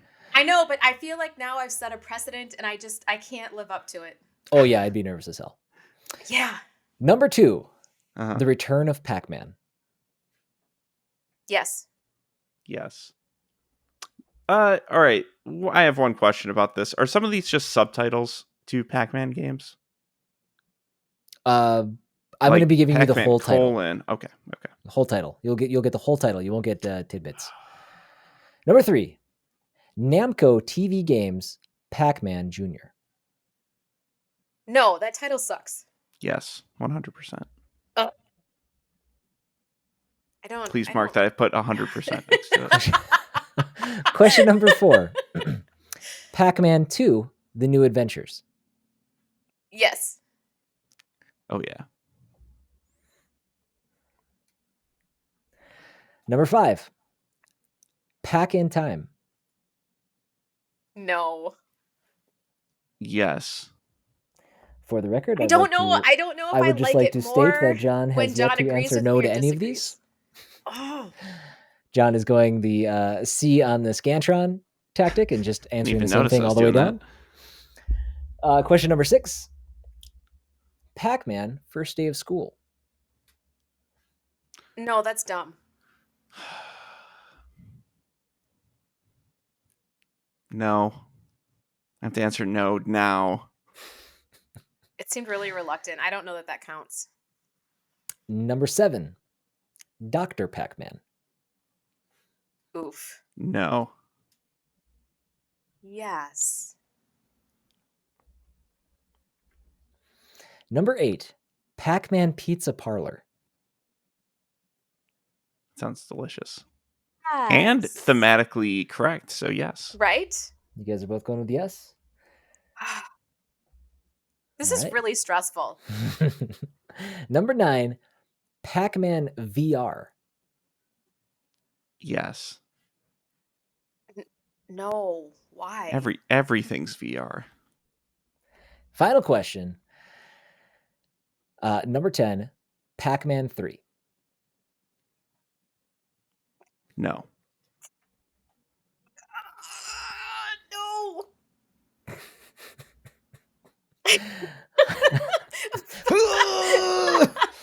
It seems like it.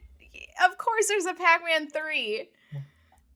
All right, I'm Oh, excited. God. I was kind of paying attention to what you guys said, but the whole time I Uh-huh. lost count, so Good. I'm on the edge of my seat. I'm like a viewer. I'm like a listener. I am right there with you guys. I want to know what happened. Question number 1, Miss Pac-Man, Quest for the Golden Maze. Is it a game? John, you said yes. Courtney, you said no. Yes, it is. I don't even remember what my answers were. Scoreboard. Scoreboard. No. I think John held the lead last week as well. We all know how that turned out for him. Number 2, Oof. The Return of Pac-Man. Is it a Pac-Man game? John, you said yes. Courtney, you said yes. The answer is no. Oh. That sounded pretty iffy. John still has But a it could have 1-0 been. lead. Knowing some real Pac-Man game names. Number 3, Namco TV games, Pac-Man Jr. John, you said yes. Courtney, you said no. No. Yes. It is tied 1-1. There is, however, Technically, it's a Pac-Man Junior game, right? there is Namco TV games, Mrs. Pac-Man, Game Key, Mrs. Pac-Man. I'm sorry, Ms. Pac-Man. I'm an idiot. Pac-Man, Pac-Man Arcade Gold, Super Pac-Man, and Wireless Miss Pac-Man. But they actually prefaced all of those games with Namco. Namco TV games. Yep. They're individual Like little joystick things, right? that yeah, you plug basically into the your game's TV. built into the joystick that you just plug into the TV. Okay. Number 4, Pac-Man 2, The New Adventures. John, you said yes. Courtney, you said yes. The answer is yes. Woo. Is that Yeah, not we a had a tie side-scrolling? game. Number 5, Pack in Time. John, you said yes. This sounds like a name that Chris made up. Courtney, you said no. God, I wish it was. Courtney, I appreciate that because it's a yes. That game does exist. No. Yes. Yeah. All right. So at the break, halfway through the game, John has a Oh. slight 3-2 lead. We'll see if Courtney can rattle off 7. Well, she's not going to be able to rattle off 7. I can't get 7 in a row at this point. All right. Question number 6. Pac-Man, First Day of School. John, you It's the said one no. I said no. Yeah. Courtney, you said no. The answer is no. Yes. Stay It- 3-2. I had so- me worried there. Like, I didn't remember my answer, and if you were going to tell me I said yes to that, I was going to be really disappointed in myself. I really thought it was one of those like little kids devices. Early learner type. Yeah. Oh. That's what I was That going would make for. sense. You guys Like a didn't fall jump for it. start or whatever. Number 7, Dr. Pac-Man. John, you said no. Courtney, you said yes. It's 2 on the nose. It is a no. Yes. I'm John falling behind. takes a commanding 2-point lead. There's only 3 left. Yep. Number This 8, isn't good. Pac-Man Pizza Parlor. John, you said yes. Courtney, you said yes. The answer is yes. Woohoo! What? So I what? still can't beat him. What is Nope. that on? I will find it after the show. Okay. It's I'll it's look- I'll it's look it up. if you want to look it up. No, don't look it up yet because we got 2 games left. Number 9, Pac-Man VR. John, you said yes. Courtney, you said no. It is yes. Oh my Everything's in VR. gosh. Everything's in VR. Why would you And- play Pac-Man in VR? That Why doesn't make wouldn't any you? sense. That sounds Like, great. is it actually VR? People have been dreaming of that since 1980. It's like Have you're they- going through like a hedge maze, like a real Oh. trippy hedge maze, probably, or you're just looking down at like a arcade cabinet. That's In also true. VR. Top-down VR perspective. I didn't know. Number 10, Pac-Man 3. John, you said no. Courtney, you said no. The answer is no. There's never been a Pac-Man 3. No, just 2. The New Adventure. John gets his GG's, John. redemption. Yes, 6-3. 6-3. I am the Pac-Man. Well done. You are the Pac-Man. I am the Pac-Man. Wait, hold on. Let me change my hat to my Packers hat. I don't see it. So- Oh, don't you dare. Yeah, don't do that. You'll get kicked off for that. Hold on. I'll put on my Wisconsin hat at least. You can All put right. on a Wisconsin hat. I'm That's okay. I'm okay with Wisconsin. Plus, it says drink Wisconsin. That's all good. Yeah. Yeah. That's better That's than smart. most hats I own. Drink Wisconsin Blee. That's what it says. That's it. So, John, last week I claimed a prize, and I said that you guys needed to call me the Konami Queen for the week. Yeah, that's right. May Actually, have forgotten you that didn't. until Friday. Yeah, you didn't do it. However, I still would like to offer you the opportunity to claim a prize for this week. Oh, I mean, I don't know if I want to be called the Pac-Man. I was about to say, do you also want to be the Konami Queen? You could just take it from me. Does every week's quiz winner they just get the honorary title of Konami Queen? I'm the might. Namco host. The Namco Wow. host? All right. Yeah, that's it. I feel like if we think on it, we can do better than that, but it's not bad. It's not bad. It's not bad. Who here's the professional writer, Chris? Wow. I don't know. You'll have to point him out to It's me. this guy. It's this guy. Oh, you are. You're pointing It's to your chin. It's also you. You are also professionally writing things for our TikTok and our website and our Writing, I guess, is a scripting, script. and Yeah. also you're writing code. Yeah. It's true. Yeah. Now who's professional, John? Exactly. You write words. I'm an unprofessional writer.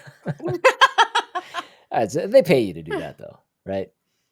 Which makes you more professional than me. We'll see. Yeah. We'll see when the paycheck comes. Should we rank these things? We've actually gone a little bit long. Should we? Sure, rank these yeah. things? Let's rank ready these quick. for this. All right. Who started? Courtney, you started last week, right? I did. Yes, she did. John, we'll move one to the left on my screen. So why don't you lead us off this week?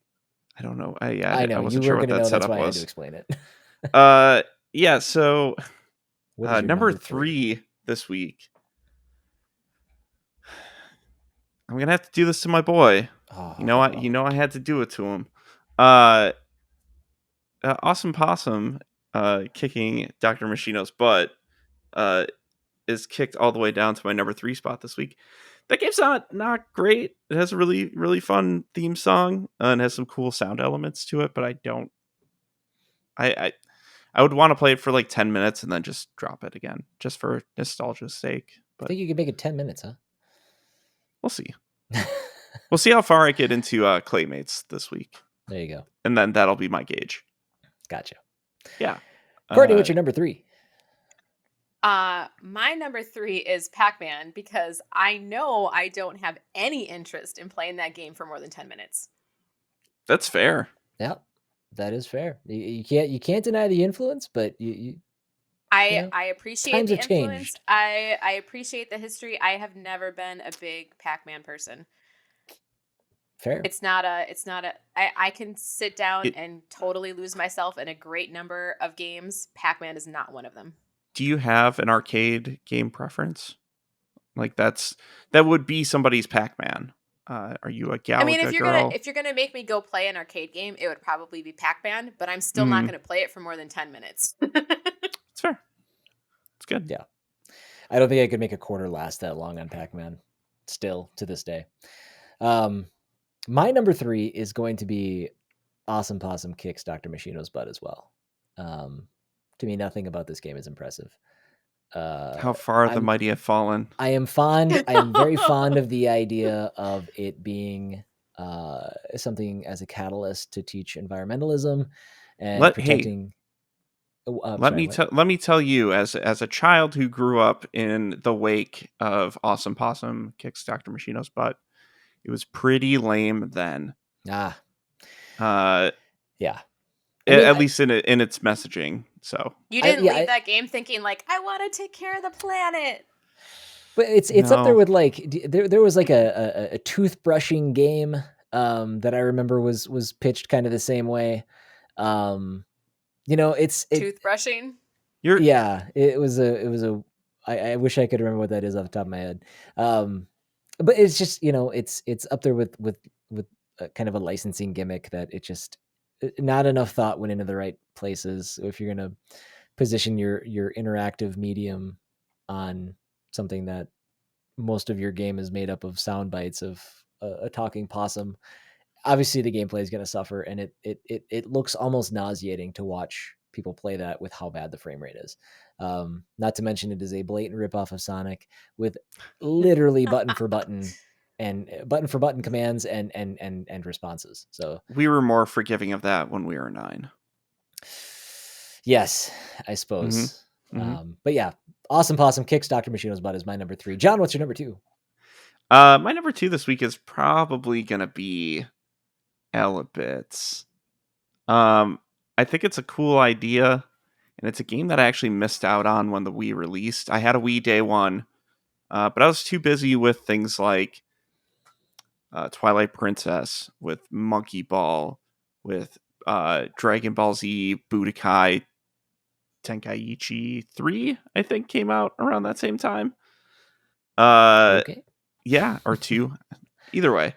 There were a handful of Wii games that when it came out I was playing. Or Wii Bowling, Wii Tennis, all those games that I never dropped cash for Elebits at the time. Even though like the cutscenes look really pretty, they're well drawn. It's all like static cutscene stuff. That's one thing Cool we art. didn't talk about. Real cool art. Yeah. But yeah, I don't know. It'd be a fun curiosity to go back to now. And maybe I will soon. We'll see. But right now, there's one game I would want to play more than it from this list. Spoilers. Courtney, what's your number 2? My number 2 is both of your number 3s. My number 2 is Awesome Possum Kicks Dr. Machino's Butt. Yeah. Finally, some respect feel like on I that could- name. Yeah, I could last a little bit longer on that game than on Pac-Man. All right. Yeah. Frame rates aside, I just that game's a little bit more appealing to me. Okay. Great theme song too. Like the appeal is there. Right? Great Yeah. theme song, and yeah, Yay Earth. Yay, Earth, indeed. Yeah. Yay Earth. What if they just turned that into a Fern Gully game? Would you be I infinitely? really liked Fern Gully. I loved Yeah, Fern Gully was great. Yeah. Yeah. It's got to exist as a game though somewhere, right? There's got to be a Fern Gully game. Probably. I feel like. Do you remember that Anastasia game that we did an episode for? I'm sure there was one of those, like point and click adventures for it. Yeah. My number 2 is Pac-Man. Just because I like Courtney said, I don't want to play Pac-Man. I have a lot of respect for what Pac-Man was in the 80s, and he keeps popping up in all my movies and TV shows, and he's still around. He's fine. He doesn't need me to care about what I think about him. Exactly. So yeah, I don't want to play Pac-Man. I respect Pac-Man for helping get the video game industry to where it is today. I think he did have a very influential role in it, but it's 40 years later. I don't want to play Pac-Man. John, what's your number 1? Yeah, my number 1 is the original Battle Royale, the single player Battle Royale, Pac-Man. Where are we dropping, boys? No. Everyone's out to get you. All those ghosts. You're just trying to survive. You're trying to get them too. How dare you call that a battle royale? Kind of the first horror game too. How dare you? Yeah, kind of. Yeah. Oh. You're being shepherded to different parts of the map, to get stuff done and to take out your enemies. How is it not a battle royale? Even I feel gross. Yeah, this is not right. Yeah, no, I would just like to play Pac-Man more than the other 2 games. I would probably last longer with Pac-Man too. Like I could probably play it for a few hours and be happy. Yeah, Pac-Man's real good. But are you saying like this version of Pac-Man or modern versions of like Pac-Man Championship Edition? I mean, if it's just like straight up Pac-Man, like the core is there. I don't care which version it is. It's all if the it's same. this version, that's fine to me. I think the gameplay is the same, but there's something to be said for bells and whistles, like I Tetris don't effect versus regular Tetris. There's something substantial there that brings people in. But even with Tetris and Pac-Man, I don't have a specific tie to any version of it. Okay. Where I could just be like, oh yeah, I'll just play it like this is Pac-Man. Okay. I feel like we have a Pac-Man challenge coming on. We need to get Chris out to some breweries. We need to find some place that has a Pac-Man arcade game, and we're gonna have a Pac-Man off. A pack down? I don't know if we should call it that. I don't know what the right term is for it. None of those sound appropriate. We're gonna have a pack off. We can come up with something better, I'm sure. A pack off. A pack off. That's not So better. bad. That's a step in the wrong direction. No. Please, God, stop talking. Under 18, have all right? regrets. Under 18. Oh, But yeah, I haven't been to Uptown probably since Glitch a couple years ago when I first met John. I don't think I've been there since, so that wouldn't be a terrible time. Yeah, let's go there. We'll it get real wouldn't suck packed. too bad. Yeah, I could squeeze that in. Pack it in somewhere. God damn it. God, no. Pack it into your busy schedule. All right. It's wrong. It's so wrong. Courtney, what's your number one? Yep. Oh gosh, my number one is Elebits. As soon as I saw that game, I thought I want to play that. Except I don't want to play it on a Wii. I want someone to put that on a PC for me, please. Oh, sure. Yeah. There you go. I mean, I don't. all ask it for a is lot. just mouse and keyboard controls. I don't see why Right? you couldn't. Yeah. It should that'd be a work. PC game. Have you ever emulated Wii mode? Have you ever used the Dolphin before? No. Okay, it's a Wii and Wii U emulator, and GameCube, I guess too. But it lets you play those games using your computer. I You would should really look like to into play the Elebits on a Dolphin Dolphin emulator. then. Yeah, There you go. there you go. There's a 'Cause way. That game sounds super cute and super fun, and it was like it's hide and seek. Who doesn't want to play hide and Absolutely. seek? Yeah. And we've already established that Courtney really likes checklists. I like checklists. Yes. And I this game is really like an like interactive checklists. checklist. So that is also my number one. I really like tiny elephants. So I feel betrayed by the name of the game. I was certain that when I started my research, there are going to be tiny elephants here somewhere, and there's not a single tiny elephant. But I still love it. I love seeing the game in action is what sold me. We could talk about it as much as we want, but Mhm. until you actually see how the game plays, I mean, there's a reason it was kind of one of the better third party Wii games. Right. At a time when I didn't care about games that came out on Wii because I didn't want to play on the Wiimote. But it's one of the first games that I think application wise, with the Wiimote on the Wii, I think it fits really well for that console, and I would be down to give that a shot. So there we go. That is a show, boys and girls. Yeah. we If you did it. guys enjoyed the show, we went a little long this time. We'll cut some of that out. A little over 2 hours, but good talk, good times, a lot of fun. If you guys want to participate in the show, we invite you to do that. We have multiple ways to reach out to us. We have our Patreon, patreon.com/procedurally generated. Send us an email at pgshowinbox@gmail.com. We have our Twitter, PG_show, and then we have our Discord linked below. We invite you guys to be a part of the show. We'd love to have you. Ask us questions. Tell us how insane we are for loving Elebits over Pac-Man. Bond with John over Awesome Possum's stupid voice clips. We would love to hear that kind of stuff. And then as a final note, but not at all, should not at all be considered the least important aspect because it's coming in last, but we have to thank the people. We that saved have the some- best for last. We do save the best for I last. would really like to put a plug in. I would love to see another community question for next week. There you Yeah, go. that would be I great. challenge all of you to ask a good question for us to answer or discuss for the next episode. There we go. Now we've given you the resources. Do it. The We would Mecha love Challenge. to hear from you. Let's see here. All right. A big thank you to the following folks. Mecha, our Aw. $25 Thank platinum you, Mecca. platinum patron. Thanks, Courtney. This thank you, chair I thank you, thank purchased you. feels really good. We've got Does it Coda. rotate? Coda's our new patron.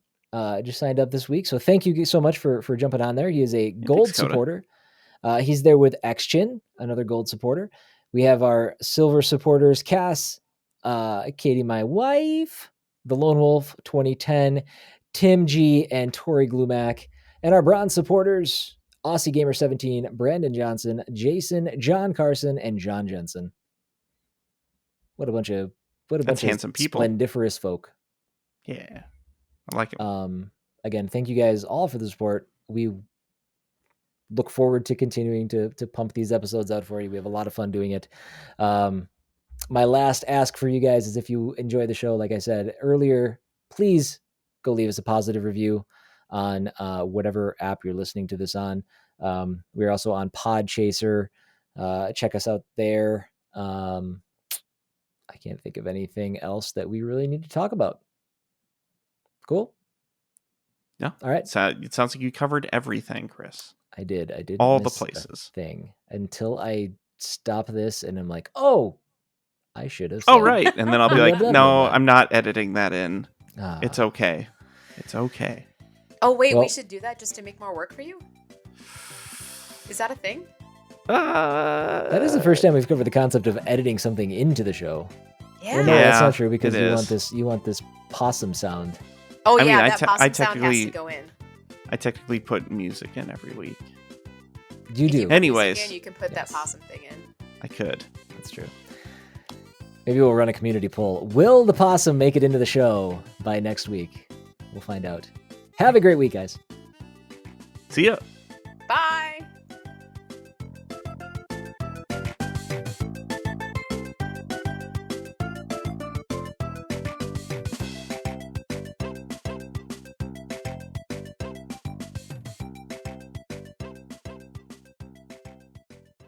Possum, possum kicks Dr. Machino's butt. I'm awesome.